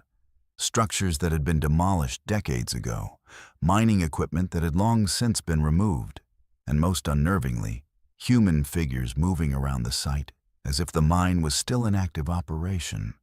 Frank recognized the clothing and equipment from historical photographs, realizing that the drone was somehow capturing images from the past, showing the mining claim as it had existed over a century ago. Jessica was thrilled by the anomalous footage. seeing it as the kind of viral content that would generate millions of views and establish her reputation as a serious paranormal investigator. But Frank was growing increasingly concerned about the intensity of the phenomena they were experiencing. In his 30 years of research, he had never encountered anything like the temporal distortions and electronic anomalies that seemed to be centered around Morrison's claim. At sunset, as they prepared to leave the site, Jessica made a decision that would prove fatal. She wanted to spend the night at the mining claim, believing that the paranormal activity would be more intense after dark. Frank strongly advised against this, explaining that the desert could be dangerous at night and that they had already documented enough material for her project. But Jessica was determined to capture footage of Morrison's ghost, convinced that a direct encounter would create the kind of viral content that would launch her career to the next level. Against Frank's better judgment, they set up camp near the mine entrance, with Jessica's cameras positioned to capture any supernatural activity that might occur during the night. As darkness fell, the temperature dropped dramatically, and the oppressive silence that had characterized the area during the day became even more pronounced. Jessica's equipment began registering electromagnetic anomalies that were off the charts, and her thermal cameras showed heat signatures moving around the campsite, even though no living beings were present. At 11:23 p.m., Ezekiel Morrison appeared. He materialized slowly, like a photograph developing in a darkroom, becoming more solid and defined with each passing second. Morrison was exactly as the historical accounts had described him. A tall, lean man in his 40s, wearing the rough clothes of a 1900s prospector, with the kind of weathered face that spoke of years spent working in the harsh desert environment. But his eyes held a rage that had been building for over a century, and his presence radiated a malevolence that made both Jessica and Frank instinctively step backward. Morrison didn't speak, but his intentions were clear. He pointed directly at Jessica's cameras, then made a slashing gesture across his throat. The message was unmistakable. He wanted the filming to stop, wanted his story to remain untold, wanted the living to leave his claim undisturbed. But Jessica, driven by her desire for viral content and convinced that she was on the verge of documenting the paranormal encounter of a lifetime, continued filming. The ghost miner's response was swift and violent. Morrison raised his pickaxe and brought it down on Jessica's main camera, shattering the expensive equipment into pieces. But instead of stopping there, he turned his attention to Jessica herself, advancing on her with the same murderous intent that had characterized his interactions with claimed jumpers over a century ago. Frank grabbed Jessica's arm and began pulling her toward their vehicle. But Morrison moved with supernatural speed, positioning himself between them and their escape route. What happened next defied every law of physics that Frank understood. Morrison swung his pickaxe at Jessica, and although the ghostly tool passed through her body without causing physical harm, Jessica screamed and collapsed as if she had been struck by a real weapon. When Frank helped her to her feet, he saw that her eyes had changed. They now held the same ancient rage that burned in Morrison's ghostly gaze. And when she spoke, her voice carried harmonics that no human throat could produce. "This is my claim," Jessica said, but the words seemed to come from Morrison himself, speaking through her body. "My gold, my mountain, my right to defend what's mine." Frank realized that Morrison hadn't just attacked Jessica. He had possessed her, using her body as a vessel to continue his eternal vigil over the mining claim that had cost him his life. The possession lasted for 3 hours, during which Jessica alternated between her normal personality and the vengeful spirit of Ezekiel Morrison. Frank watched in horror as she demonstrated knowledge of mining techniques and historical events that she couldn't possibly have known, speaking in the dialect and terminology of a 1900s prospector. When the possession finally ended at dawn, Jessica had no memory of what had occurred. But the experience had changed her in ways that would become apparent over the following weeks. Jessica's footage from that night was corrupted beyond repair, showing only static and distorted images that revealed nothing of the supernatural encounter they had experienced. But more disturbing was what happened to Jessica herself. She began experiencing blackouts during which she would find herself in remote desert locations with no memory of how she had gotten there. During these episodes, she would be discovered digging in the sand with her bare hands, searching for gold that existed only in Morrison's century-old memories. Frank tried to help Jessica understand what had happened to her, but she refused to believe that she had been possessed by a ghost. Instead, she attributed her experiences to stress and dehydration, continuing to pursue her content creation career despite the increasingly frequent blackouts and personality changes. But her followers began to notice differences in her videos. An obsession with mining history, references to events and people from the early 1900s, and a growing hostility toward anyone who questioned her research. The final video Jessica posted showed her returning to Morrison's claim alone, despite Frank's warnings and her own family's concerns about her mental state. The footage was discovered on her camera 3 days later, when search and rescue teams found her abandoned vehicle near the mine entrance. The video showed Jessica digging frantically at the mine entrance, muttering about claim jumpers and the need to protect her gold. The final frames captured her disappearing into the mine shaft, following a figure that the camera couldn't quite focus on, but that cast a shadow identical to Morrison's ghostly silhouette. Jessica Reeves was never found, despite extensive search efforts that included professional cave rescue teams and ground-penetrating radar. The official investigation concluded that she had become lost in the abandoned mine system and succumbed to dehydration or injury. But Frank knew the truth. Morrison had claimed another victim, adding Jessica to his eternal workforce of the possessed and the damned. The Oatman Highway continues to attract tourists and content creators, but Frank no longer serves as a guide for paranormal investigators. He's seen too much, learned too much about the price of disturbing the dead and exploiting tragedy for entertainment.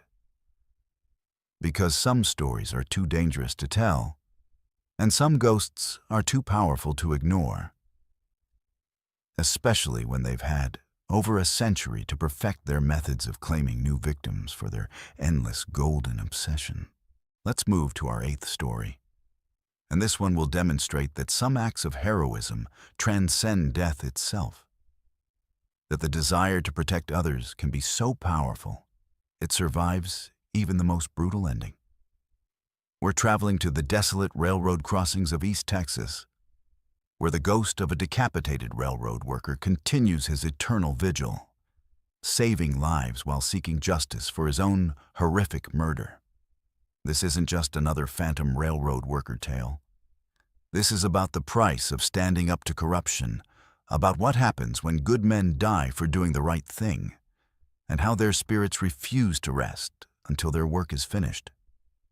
Train conductor Ray Gutierrez had been working the freight lines through East Texas for 19 years, and he thought he understood every mile of track, every crossing, every potential hazard that could threaten the massive cargo trains he helped guide through the rural landscape. Ray was a third-generation railroad man, following in the footsteps of his father and grandfather, who had taught him that the railroad was more than just a job. It was a sacred trust to move America's commerce safely and efficiently. He took pride in his perfect safety record, his attention to detail, and his reputation among younger workers as someone who could teach them how to survive in one of America's most dangerous professions. Maria Santos was a crossing guard who had been assigned to the remote intersection where County Road 47 crossed the main freight line about 15 miles outside of Marshall, Texas. Maria was new to the job, having been hired just 3 months earlier to replace the previous guard who had quit after reporting unusual incidents that the railroad company had dismissed as stress-related hallucinations. The crossing was notoriously dangerous. A blind curve on both the road and the rail line meant that drivers often couldn't see approaching trains until it was too late, and the freight trains couldn't stop in time to avoid collisions. On August 12, 2023, Ray was conducting his final training run with Maria, teaching her the proper protocols for managing the crossing during night operations when visibility was at its worst. The freight train they were escorting carried hazardous materials, tank cars filled with industrial chemicals that could create a catastrophic environmental disaster if derailed. Ray had emphasized to Maria that this particular crossing required extra vigilance, not just because of the dangerous cargo, but because of the crossing's history of fatal accidents. What Ray didn't tell Maria was the darker history of the crossing, the story that older railroad workers whispered about but never officially acknowledged. In 1987, a crossing guard named Thomas Mitchell had been murdered at this exact location, decapitated by unknown assailants who had made his death look like a railroad accident. Mitchell had been investigating safety violations and corruption within the railroad company, documenting evidence that certain crossings were being deliberately undermanned to save money, even though this policy was resulting in preventable deaths. The night of Mitchell's murder, he had discovered that someone was planning to sabotage the crossing signals, creating a situation that would cause a massive collision between a passenger train and a school bus returning from a late football game. Mitchell had tried to prevent the sabotage, but the conspirators had killed him and positioned his body on the tracks to make it appear that he had been struck by a train while performing his duties. The official investigation had concluded that Mitchell's death was an accident, but his headless ghost had been seen at the crossing ever since, continuing his work of protecting travelers from the dangers that corrupt officials refused to address. At 11:47 p.m., as Ray and Maria conducted their safety inspection of the crossing equipment, they noticed that the warning lights were malfunctioning. The signals that should have alerted drivers to approaching trains were flickering erratically, and the crossing gates were moving up and down without any apparent pattern. Ray immediately radioed the dispatcher to report the equipment failure, but the response was troubling. The control center showed all systems functioning normally, with no indication of any problems at the crossing. Maria was checking the signal mechanisms when she saw him first. A tall figure in a railroad uniform, standing about 50 yards down the track, holding a lantern that cast an unnaturally bright light in the darkness. The figure appeared to be waving the lantern in a specific pattern, the traditional railroad signal for danger ahead. But when Maria called Ray's attention to the mysterious flagman, Ray saw nothing but empty tracks stretching into the night. At 12:15 a.m., their radio crackled with an emergency transmission from the dispatcher. A passenger train carrying 200 people was approaching the crossing from the east, while a freight train loaded with propane tanks was approaching from the west. Due to a communication error, both trains had been given clearance to proceed through the crossing at the same time, setting up a collision that would kill hundreds of people and create an explosion that could be felt for miles. Ray immediately understood the magnitude of the disaster that was about to unfold. The passenger train couldn't stop in time, the freight train was too heavy to brake quickly, and the malfunctioning crossing signals meant that neither engineer would receive adequate warning of the approaching collision. Ray began running toward the crossing with emergency flares, hoping to signal both trains manually. But he knew that the distance and timing made success unlikely. That's when the headless flagman appeared to both of them. Thomas Mitchell materialized in the middle of the crossing, his railroad uniform from 1987 clearly visible in the moonlight. But where his head should have been, there was only empty space above his collar. In his hands, he carried a lantern that burned with supernatural intensity, casting light that seemed to penetrate the darkness far beyond what any normal flame could achieve. Mitchell began signaling with his lantern, using the traditional railroad codes that Ray recognized from his training. The ghost was communicating in the precise, professional language of railroad safety, indicating the positions of both approaching trains and the exact timing needed to prevent the collision. But Mitchell wasn't just providing information. He was taking action, moving with supernatural speed to manually operate the crossing equipment that had been sabotaged decades earlier. Ray watched in amazement as the headless flagman worked the crossing controls, somehow restoring power to the warning lights and lowering the crossing gates at precisely the right moment. The passenger train's engineer saw the signals and began emergency braking procedures, while the freight train received Mitchell's lantern signals and began reducing speed. But the ghost's work wasn't finished. He positioned himself directly on the tracks between the two approaching trains, his lantern held high, creating a beacon that both engineers could see from miles away. The collision was averted by less than 30 seconds.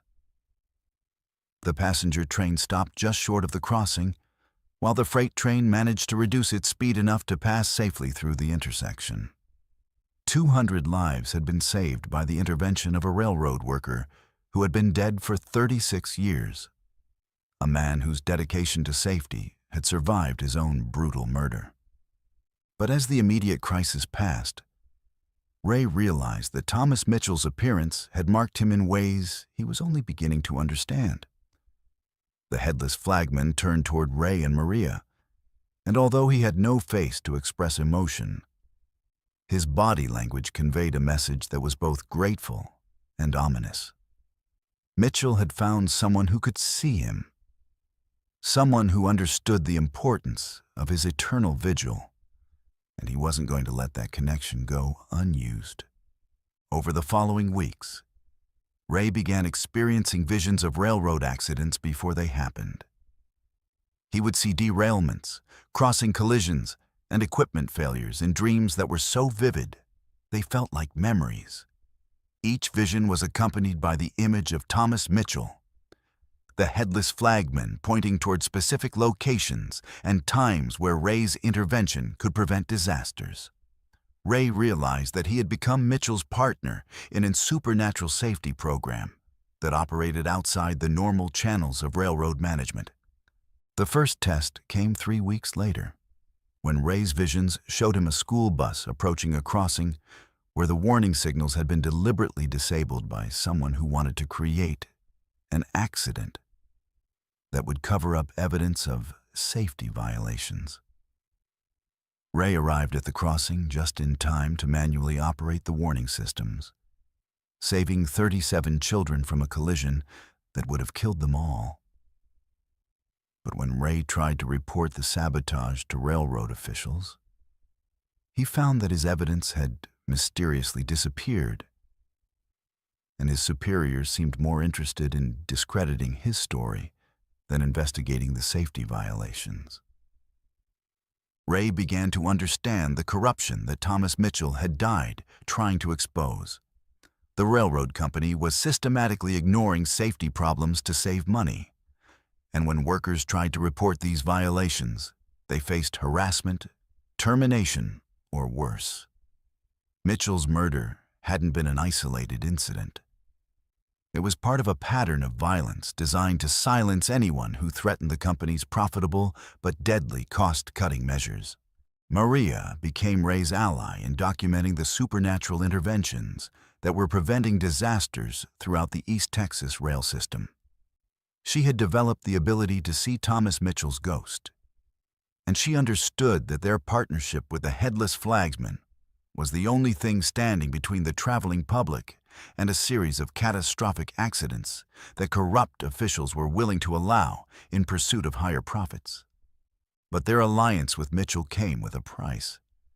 Ray began aging rapidly, as if his life force was being drained by his connection to the ghost. Maria experienced blackouts, during which she would find herself at remote crossings, manually operating safety equipment while having no memory of how she had gotten there. They were becoming extensions of Mitchell's will, human agents of a supernatural safety system that operated according to rules they didn't fully understand. The final confrontation came when Ray's visions revealed the ultimate goal of the corruption he had been fighting. Railroad executives were planning to stage a massive accident that would kill hundreds of people, but generate insurance payouts worth millions of dollars.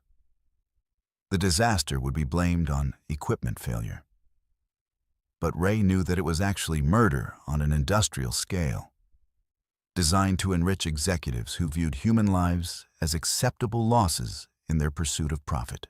Ray and Maria tried to prevent the planned disaster through official channels, but they found themselves blocked at every turn by officials who were either corrupt or too intimidated to act. With no other options, they turned to Thomas Mitchell's ghost for help, asking the headless flagman to intervene directly in ways that living people could not. Mitchell's response was swift and terrifying. The executives responsible for planning the mass murder began experiencing accidents of their own. Car crashes, equipment failures, and mysterious incidents that left them dead or permanently disabled. The ghost had moved beyond preventing accidents to actively punishing those who caused them, using his supernatural powers to deliver the justice that the legal system had failed to provide. Ray realized that his partnership with Mitchell had transformed him into something more than human, but less than alive. He was becoming a ghost himself, bound to the railroad crossings of East Texas, destined to continue Mitchell's work long after his own death. The headless flagman had found his replacement, ensuring that the supernatural safety system would continue operating even after Mitchell's spirit finally found peace. The crossing where Thomas Mitchell died continues to operate under the protection of multiple ghosts. The original headless flagman and his growing team of human converts who have dedicated their afterlives to preventing the disasters that corporate greed makes inevitable. Because some jobs are too important to end with death, and some workers refuse to retire, even when retirement means eternal rest. Let's move to our 9th story. And this one will show you that sometimes the law enforcement that protects us in life continues its duty long after death, but not always with the same sense of justice we expect from the living. We're heading to the endless stretch of Interstate 80 that cuts through Nevada's high desert, where the Nevada Highway Patrol has been reporting encounters with a phantom police cruiser that appears to enforce laws that don't exist in any statute book, arresting drivers for crimes they haven't committed yet, and dispensing a form of justice that operates outside the boundaries of time itself. Captain Janet Cross had been with the Nevada Highway Patrol for 27 years, working her way up from rookie trooper to district commander through a combination of exemplary service and an intuitive understanding of the unique challenges posed by policing America's loneliest highways. Janet had seen everything the desert could throw at law enforcement. High-speed chases that ended in spectacular crashes, drug smugglers using the remote highways to transport their cargo, and the occasional tourist who wandered off the interstate and died of exposure in the unforgiving landscape. But nothing in her experience had prepared her for the reports that had been filtering in from her officers over the past 6 months. Officer Danny Park was a rookie fresh out of the academy, assigned to Janet's district for his field training. Danny was eager, intelligent, and possessed the kind of moral certainty that made him an ideal candidate for law enforcement. But he lacked the cynicism that comes with years of dealing with the worst aspects of human nature. Janet had chosen to personally oversee Danny's training because she recognized in him the same idealism that had driven her own career, and she wanted to ensure that his enthusiasm for justice wasn't crushed by the harsh realities of police work.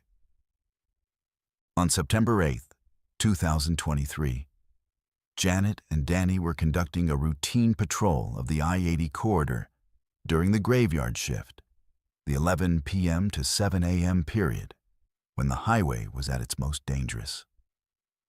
The combination of long-haul truckers fighting fatigue, drunk drivers heading home from Reno casinos, and the hypnotic effect of driving through endless darkness made this stretch of road a magnet for fatal accidents. Janet was using the patrol as an opportunity to teach Danny about the subtle signs that indicated when a driver was impaired, distracted, or dangerous. At 2:17 a.m., their radio crackled with a dispatch call that immediately caught Janet's attention. Another highway patrol unit was requesting backup for a traffic stop near mile marker 127. But when Janet checked her computer system, there were no other units assigned to that sector. According to the duty roster, she and Danny were the only patrol car within 50 miles of that location. Janet radioed dispatch to clarify the situation, but the response was puzzling. Dispatch had no record of any other units in the area, and no backup requests had been logged. Danny suggested that they investigate the reported location, thinking that perhaps another unit had been diverted to their sector without proper notification. Janet agreed, but as they approached mile marker 127, she began to feel the kind of unease that comes from 27 years of police instincts warning her that something was fundamentally wrong. The highway was completely empty. No traffic, no parked vehicles, no sign of any police activity that would have generated a backup request. That's when they saw the patrol car. It was parked on the shoulder about a quarter-mile ahead, its emergency lights flashing in the distinctive pattern used by Nevada highway patrol vehicles. But as they drew closer, Janet noticed that something was off about the cruiser. It appeared to be an older model, possibly from the 1980s, with a paint scheme and equipment configuration that hadn't been used by the department in decades. The license plate was visible, but seemed to shimmer and change when viewed directly, as if the numbers and letters were constantly shifting.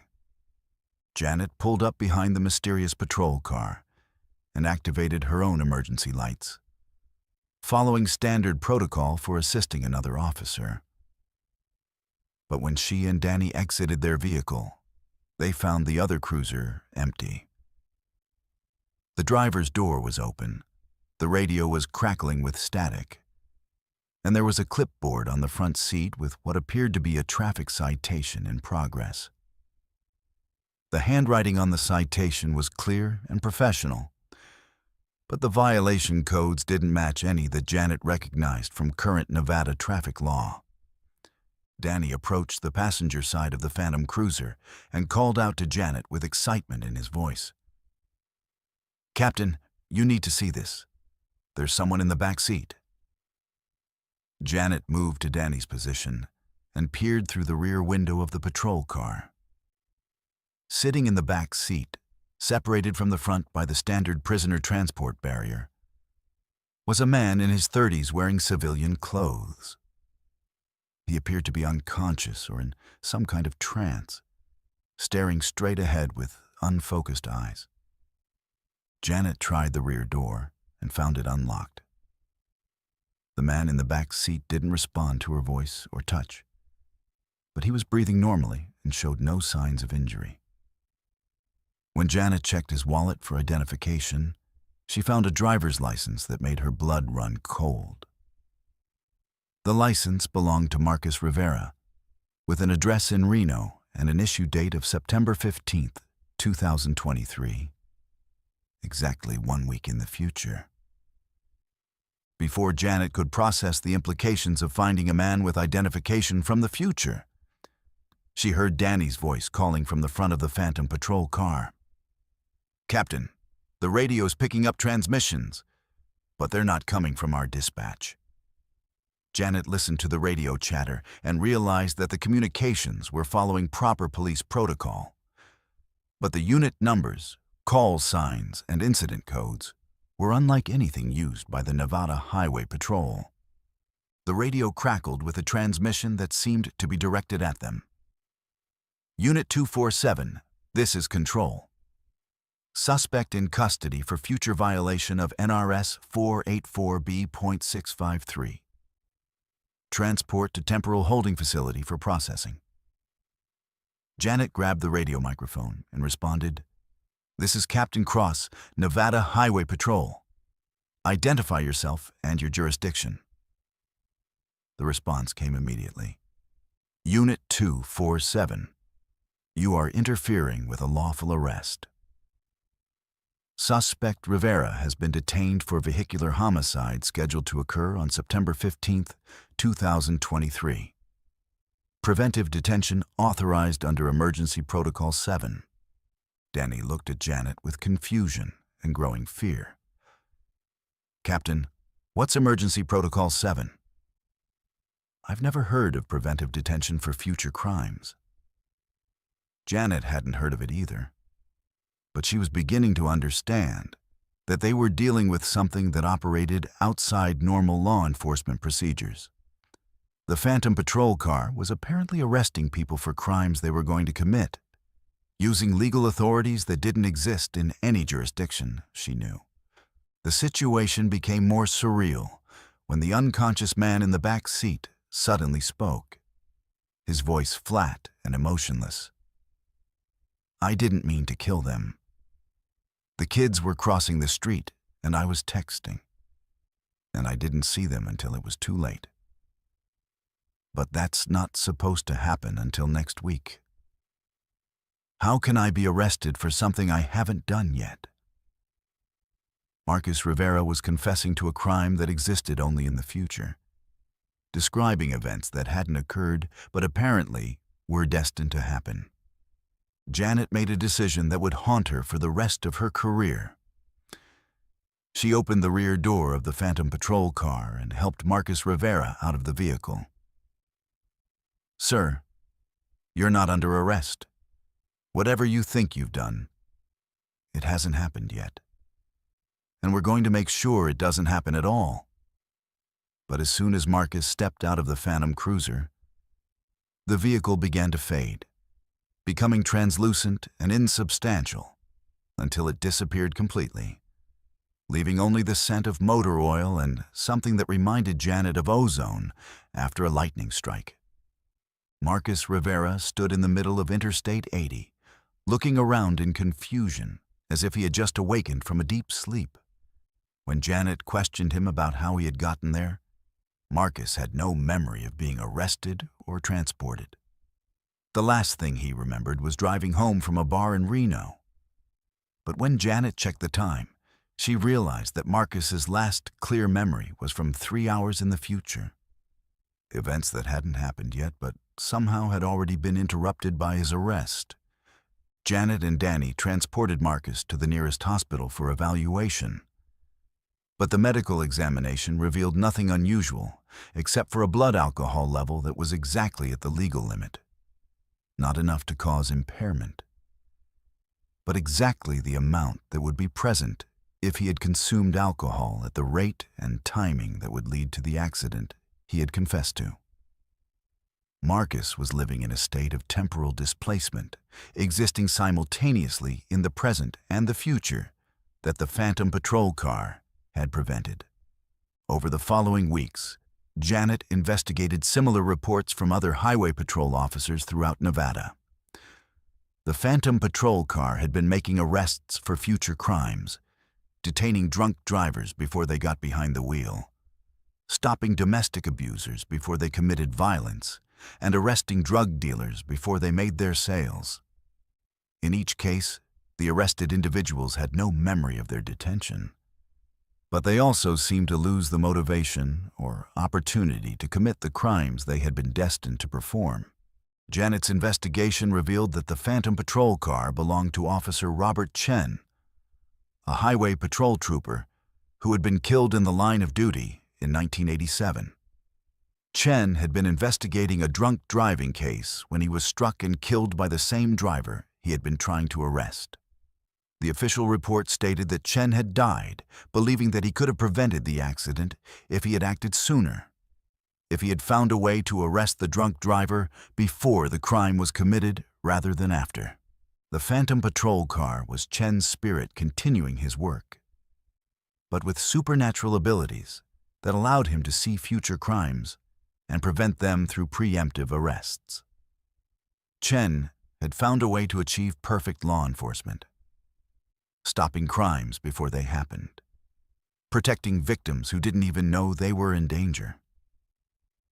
But his methods raised questions about free will, due process, and the nature of justice that Janet couldn't answer. Danny Park began experiencing visions of future crimes after his encounter with the Phantom Patrol car. He would see accidents, assaults, and robberies before they happened, and he felt compelled to intervene, even though he had no legal authority to arrest people for crimes they hadn't committed yet. Janet realized that Danny was being recruited by Officer Chen's ghost, being prepared to join the supernatural law enforcement system that operated outside normal legal constraints. The final encounter occurred when Janet received a radio transmission from the Phantom Patrol car, directing her to arrest Danny Park for future violation of oath of office and conspiracy to obstruct justice. Janet realized that Chen's ghost had determined that Danny would eventually become corrupt, that his idealism would be replaced by cynicism and criminal behavior. The Phantom Patrol car was preparing to arrest Danny for crimes he would commit years in the future, removing him from law enforcement before he could betray his oath. Janet refused to cooperate with the Phantom arrest, but she watched helplessly as Danny began to change. His personality became flat and emotionless. His decision-making process seemed to operate according to logic that prioritized crime prevention over constitutional rights. And his reports began to describe arrests and interventions that had no basis in normal police procedure. Danny was becoming an agent of the Phantom Patrol car, a living officer who could make arrests in the present based on crimes that would occur in the future. Captain Janet Cross retired from the Nevada Highway Patrol 6 months later, unable to reconcile her oath to uphold the law with the supernatural justice system that was operating on her highways. But she continued to monitor police reports from Interstate 80, documenting cases where officers reported assistance from mysterious backup units that dispatch had no record of sending. Because some cops never stop working their beat, even when their beat extends into dimensions where crime and punishment operate according to rules that the living were never meant to understand. The Phantom Patrol car continues to operate on Interstate 80, making arrests for future crimes and recruiting living officers to join its supernatural law enforcement system. Because in the endless desert of Nevada, where time moves differently and justice operates outside normal legal boundaries, some cops have found a way to achieve perfect crime prevention by arresting criminals before they become criminals and protecting victims before they know they need protection. Let's move to our 10th story. And this one will prove that some places exist outside the normal flow of time, where the same tragedy plays out night after night in an endless loop of death and resurrection that traps both the living and the dead in a cycle of horror that can never be broken. We're traveling to Highway 50 in Nevada, known as the loneliest road in America, where a 24-hour diner serves the same customers the same meals at the same time every night, and where the staff has been working the same shift for over 60 years without aging a single day.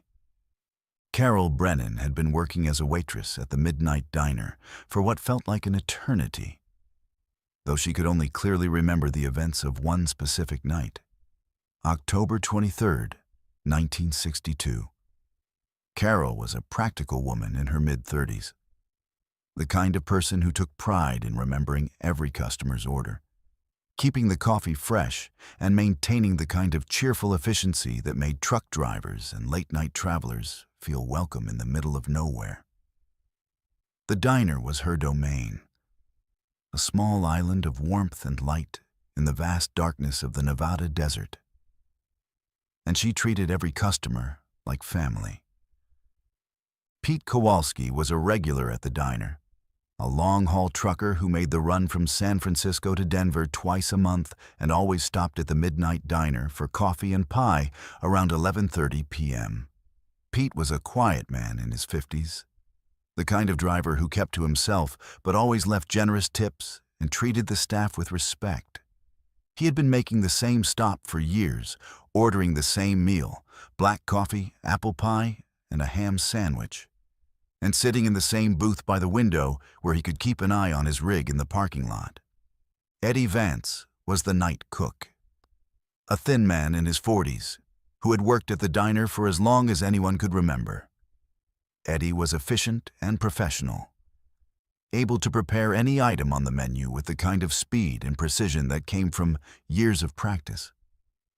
He rarely spoke to customers, preferring to focus on his work, but he had a reputation for never making mistakes and always having orders ready exactly when they were needed. Eddie understood the rhythm of the night shift, the ebb and flow of customers that followed predictable patterns. On what Carol believed was October 23rd, 1962, the diner was experiencing its usual late-night routine. The neon sign outside cast its familiar red glow across the empty highway. The coffee pot was full and fresh, and the pie case was stocked with Eddie's homemade desserts. Carol was wiping down the counter when she noticed something that had been bothering her for what felt like months. Every night seemed exactly the same, with the same customers arriving at the same times, ordering the same meals, and leaving at the same moments. At 11:15 p.m., the bell above the door chimed as the first customer of the night entered. It was Mrs. Henderson, an elderly woman who always ordered tea and toast, sat in the corner booth, and left exactly 37 minutes later.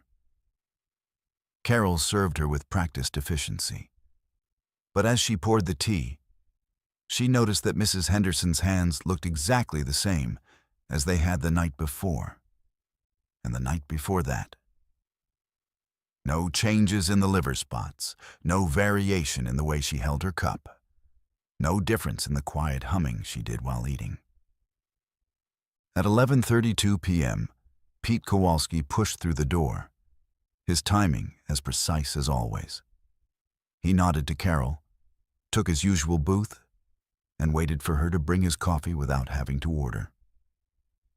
But tonight, Carol decided to test something that had been nagging at her subconscious. "Evening, Pete. The usual?" she asked. But instead of bringing him black coffee, she poured cream into the cup.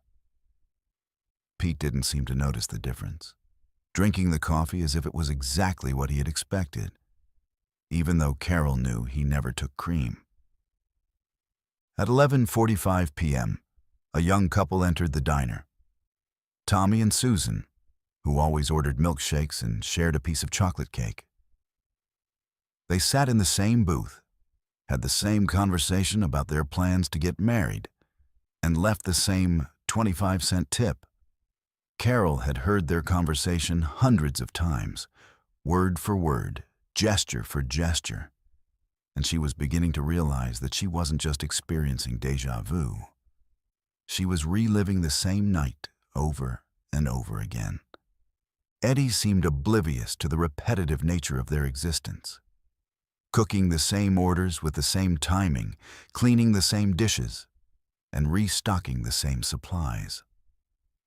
But when Carol tried to talk to him about her growing suspicions, Eddie would respond with the same phrases he always used, as if he was reading from a script that never changed. Carol began to understand that she was the only one who retained any awareness of the endless repetition, the only one who could see the prison they were all trapped in. At 12:47 a.m., the event that defined their eternal night began to unfold. 3 men entered the diner, rough-looking characters in leather jackets who immediately made Carol uncomfortable. The leader was a tall man with cold eyes and a scar across his left cheek, flanked by 2 smaller men who moved with the nervous energy of career criminals.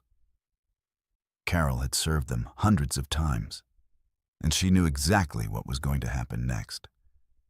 But she seemed powerless to change the outcome. The men ordered coffee and pie, but Carol could see the tension building in their body language. They were casing the diner, planning something violent, and Carol's growing awareness of the time loop allowed her to see details she had missed in previous iterations. The leader kept checking his watch. The man on his left had a gun bulge under his jacket, and the third man was positioning himself to block the exit. They weren't just customers. They were robbers preparing to commit a crime that would end in tragedy. At 1:15 a.m., the robbery began. The leader pulled a gun and demanded that Carol empty the cash register, while his accomplices threatened the other customers. Pete tried to intervene, reaching for something in his jacket. But the second gunman shot him before he could draw whatever weapon he was carrying. Mrs. Henderson screamed and tried to run, but the third robber caught her and threw her to the ground with such force that Carol heard her neck snap.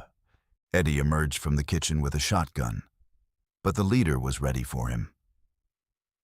The gunfight that followed was brief and brutal, with Eddie managing to wound one of the robbers before being shot multiple times.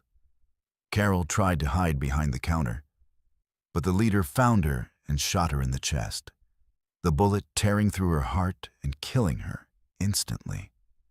The young couple, Tommy and Susan, were executed as witnesses, their dreams of marriage ending in a pool of blood on the diner floor. But instead of dying, Carol found herself back behind the counter at 11 p.m., wiping down the same surface, preparing for the same customers, living through the same night that would end in the same massacre. She tried to change things, warning the customers, calling the police, even attempting to leave the diner. But every action she took seemed to lead to the same inevitable conclusion. The robbers would arrive, the violence would unfold, everyone would die, and the night would begin again. Over countless repetitions, Carol began to understand the rules of their supernatural prison. The diner existed in a temporal loop created by the violent emotions and unfinished business of that terrible night in 1962. Everyone who died in the massacre was trapped in the endless repetition, forced to relive their final hours without the ability to change the outcome. But Carol's growing awareness suggested that there might be a way to break the cycle, if she could find the key to their supernatural imprisonment. Carol discovered that she could retain memories and awareness between loops, while the others remained locked in their scripted behaviors. She began experimenting with small changes, moving objects, altering conversations, trying to disrupt the precise timing that led to the massacre. But every attempt to prevent the tragedy seemed to make it worse, as if the loop was designed to resist change and punish those who tried to escape. The breakthrough came when Carol realized that the robbery wasn't random. It was connected to something larger, a conspiracy that involved corrupt officials and organized crime. Pete wasn't just a truck driver. He was an undercover federal agent investigating a smuggling operation that used the diner as a way station. The robbers had been sent to eliminate him and destroy evidence that could expose their criminal network. The massacre wasn't just a robbery gone wrong. It was a planned execution disguised as a random crime. Carol began using her awareness to gather information during each loop, piecing together the conspiracy that had led to their deaths. She discovered that Eddie had been forced to cooperate with the smugglers, that Mrs. Henderson had witnessed something she shouldn't have seen, and that Tommy and Susan had simply been in the wrong place at the wrong time. Everyone in the diner that night had been marked for death, and the loop was designed to ensure that their secrets died with them. The final revelation came when Carol realized that she wasn't just a witness to the massacre. She was the key to breaking the loop. Her growing awareness and ability to retain memories between repetitions meant that she could expose the conspiracy that had led to their deaths. But doing so would require her to sacrifice her existence in the loop, to give up the strange immortality that kept her consciousness intact in exchange for the chance to reveal the truth. Carol made her choice during what she hoped would be the final repetition of October 23, 1962. Instead of hiding behind the counter when the robbers arrived, she confronted them with the knowledge she had gained through countless loops.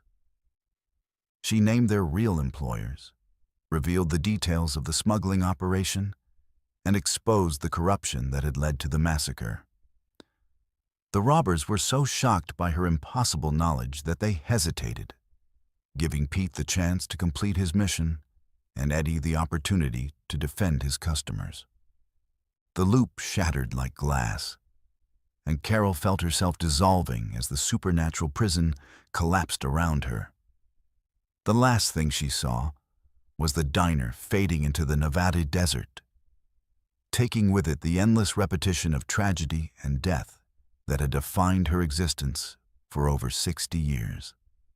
The Midnight Diner had finally closed, and its staff had finally been allowed to rest. Highway 50 through Nevada remains one of America's loneliest roads, but travelers no longer report seeing the neon sign of the Midnight Diner glowing in the desert darkness. The building that once housed the restaurant has been abandoned for decades, but sometimes, on clear nights when the moon is dark, drivers claim to see lights in the windows and smell coffee brewing in the empty structure. Because some places exist outside normal time, and some tragedies are too powerful to be contained by death, creating loops of horror that can only be broken by those brave enough to sacrifice everything for the truth. The Midnight Diner massacre remains officially unsolved, but Carol Brennan's sacrifice ensured that the truth would eventually surface, that justice would be served, and that the endless cycle of death and repetition would finally come to an end. Some waitresses never stop serving their customers, even when service means giving up their own existence to protect others from the horrors that lurk in the spaces between time and eternity. Let's move to our final story, and this one will reveal the terrifying truth that connects every haunted highway in America. That all roads lead to the same dark destination, and some journeys were never meant to end. We're returning to the research of Dr. Samuel Wright, a paranormal investigator who spent his entire career documenting supernatural phenomena along America's highways, only to discover that he had been manipulated from the very beginning by an ancient entity that had been using him to complete a ritual that would merge our world with something far more sinister. Dr. Samuel Wright had dedicated 43 years of his life to studying paranormal activity along America's highway system, documenting over 2,000 supernatural encounters from coast to coast. Samuel was a methodical researcher, approaching each case with scientific rigor while maintaining an open mind about phenomena that defied conventional explanation. His database contained detailed reports from Route 491's Phantom Trucker, Pennsylvania's Screaming Bridge, California's Gold Rush Phantom, Maine's vanishing hitchhiker, Missouri's devil light, New Jersey's coin-throwing boy, Arizona's mining ghost, Texas's headless flagman, Nevada's phantom patrol car, and the temporal loop of the midnight diner. What Samuel didn't realize until it was too late was that his research wasn't random academic curiosity. It was a carefully orchestrated plan that had been guiding his work for decades. Each case he investigated, each witness he interviewed, each piece of evidence he collected was part of a larger pattern that he was helping to complete. The entity that had been manipulating him was ancient beyond human comprehension, a consciousness that existed in the spaces between dimensions and fed on the psychic energy generated by human suffering and death. On Halloween night 2023, Samuel was reviewing his life's work in his study, surrounded by filing cabinets filled with witness statements, photographs, audio recordings, and maps that showed the locations of every supernatural encounter he had documented.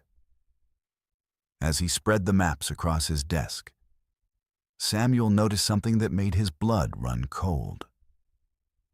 When he connected the locations of the most significant hauntings with red lines, they formed a perfect pentagram across the entire United States, with each point representing a gateway between our world and something that existed in the darkness beyond human understanding.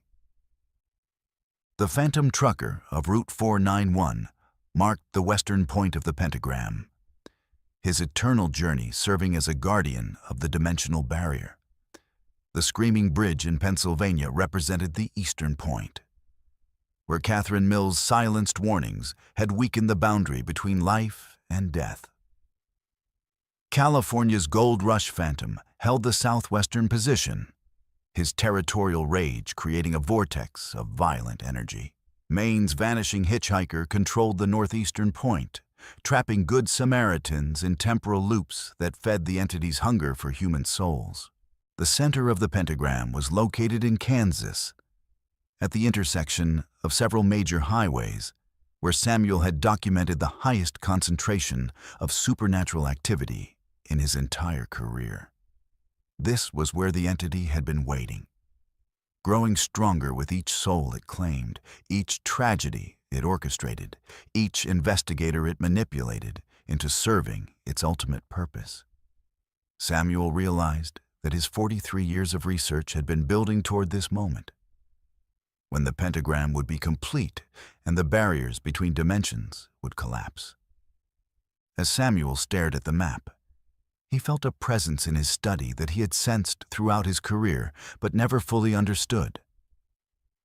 The entity revealed itself slowly, not as a physical form, but as a consciousness that invaded his mind, showing him visions of the true purpose behind every haunted highway in America.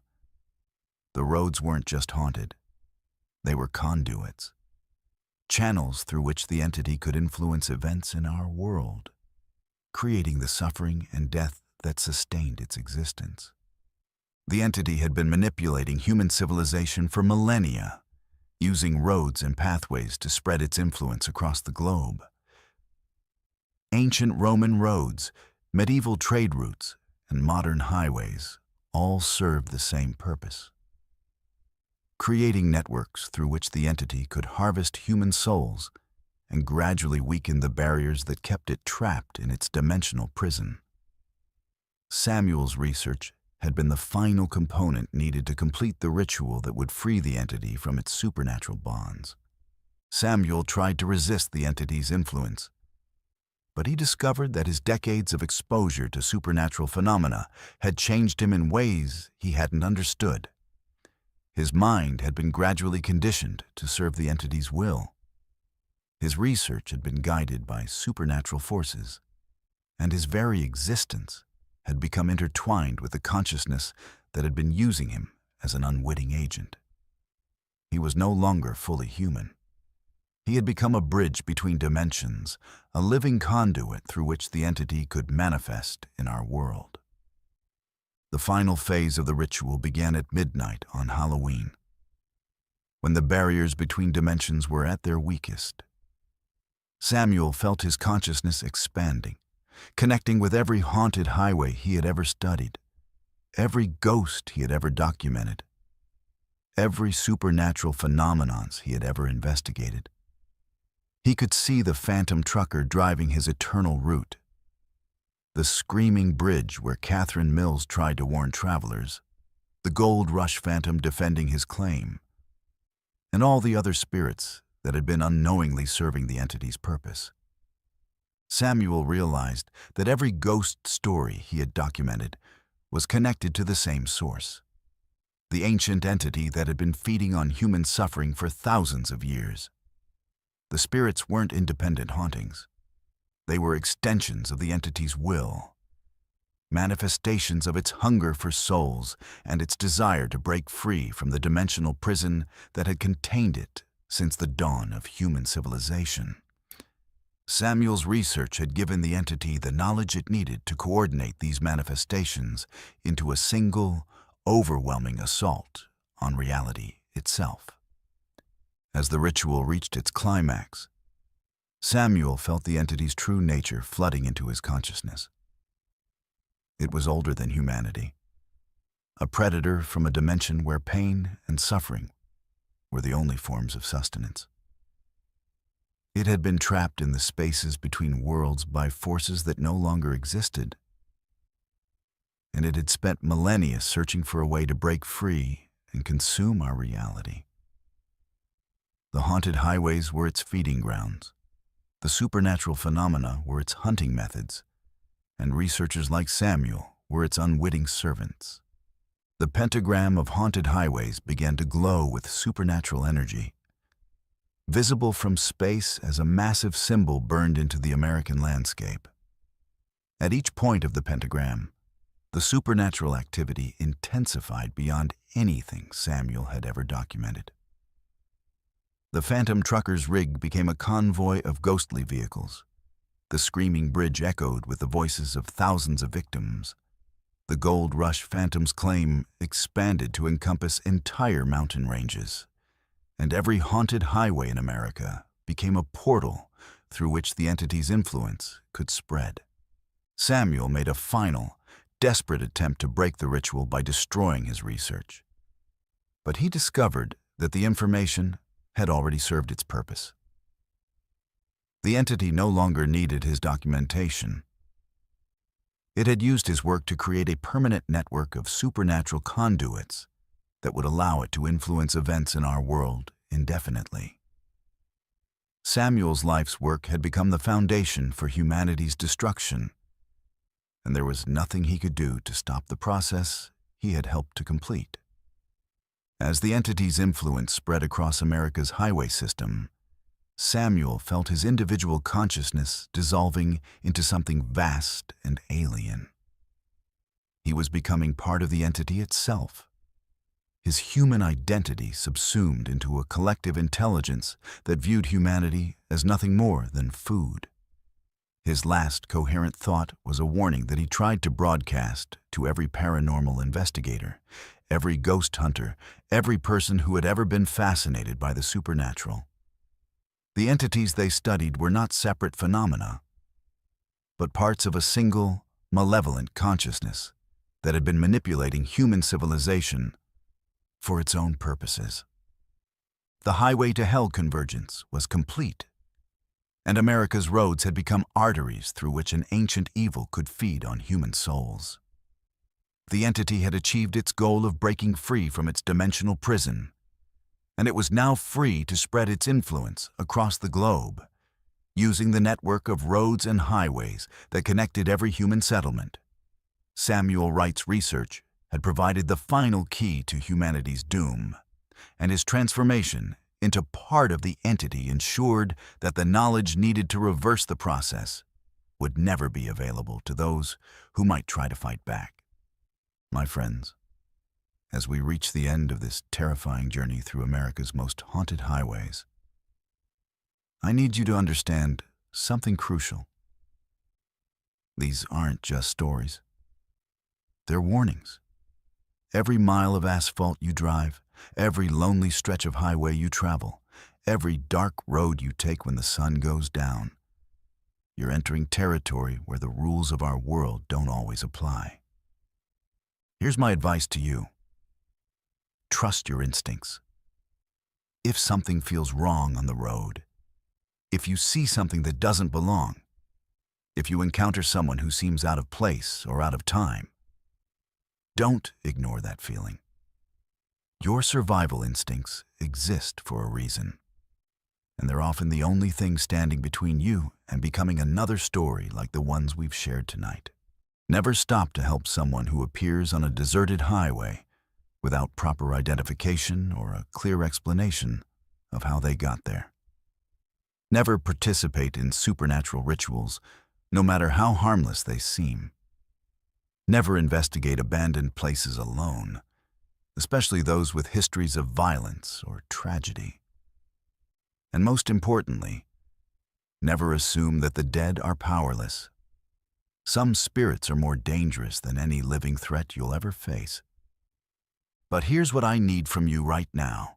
If this video has opened your eyes to the darkness that lurks on America's highways, if these stories have made you realize that there are forces in this world that operate beyond human understanding, then you have a responsibility.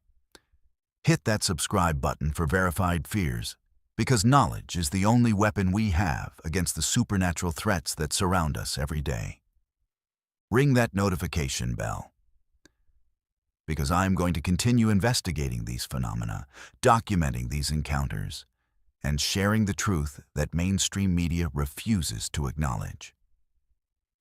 Share this video with everyone you know, because the more people who understand what's really happening on our highways, the better chance we have of protecting ourselves and our loved ones from becoming the next victims. Leave a comment below if you've experienced anything similar to what we've discussed tonight. Your story might be the key to understanding a larger pattern. Your encounter might help save someone else's life. We're building a community of people who refuse to be blind to the supernatural dangers that surround us, and your voice matters in that fight. Remember this: the entity that Dr. Samuel Wright discovered is still out there, still using America's highways to harvest souls and spread its influence. Every time you drive alone at night, every time you see something that doesn't belong, every time you feel watched on a deserted road, you're encountering the edges of a supernatural network that spans the entire country. Stay vigilant, stay informed, and never forget that some roads were never meant for the living. The next time you're driving through the darkness and you see headlights in your rearview mirror that seem to be following too closely, the next time you encounter a stranded motorist who doesn't quite seem real, the next time you feel the presence of something ancient and malevolent watching you from the shadows, remember these stories, remember these warnings, and remember that your survival depends on respecting the supernatural forces that rule the highways after midnight. This is Verified Fears, reminding you that the road to hell is paved with good intentions. But the highway to hell is paved with the souls of those who ignored the warnings. Drive safely, stay alert, and never forget that some journeys are meant to end before they begin. Subscribe now, because your life might depend on the knowledge we share next.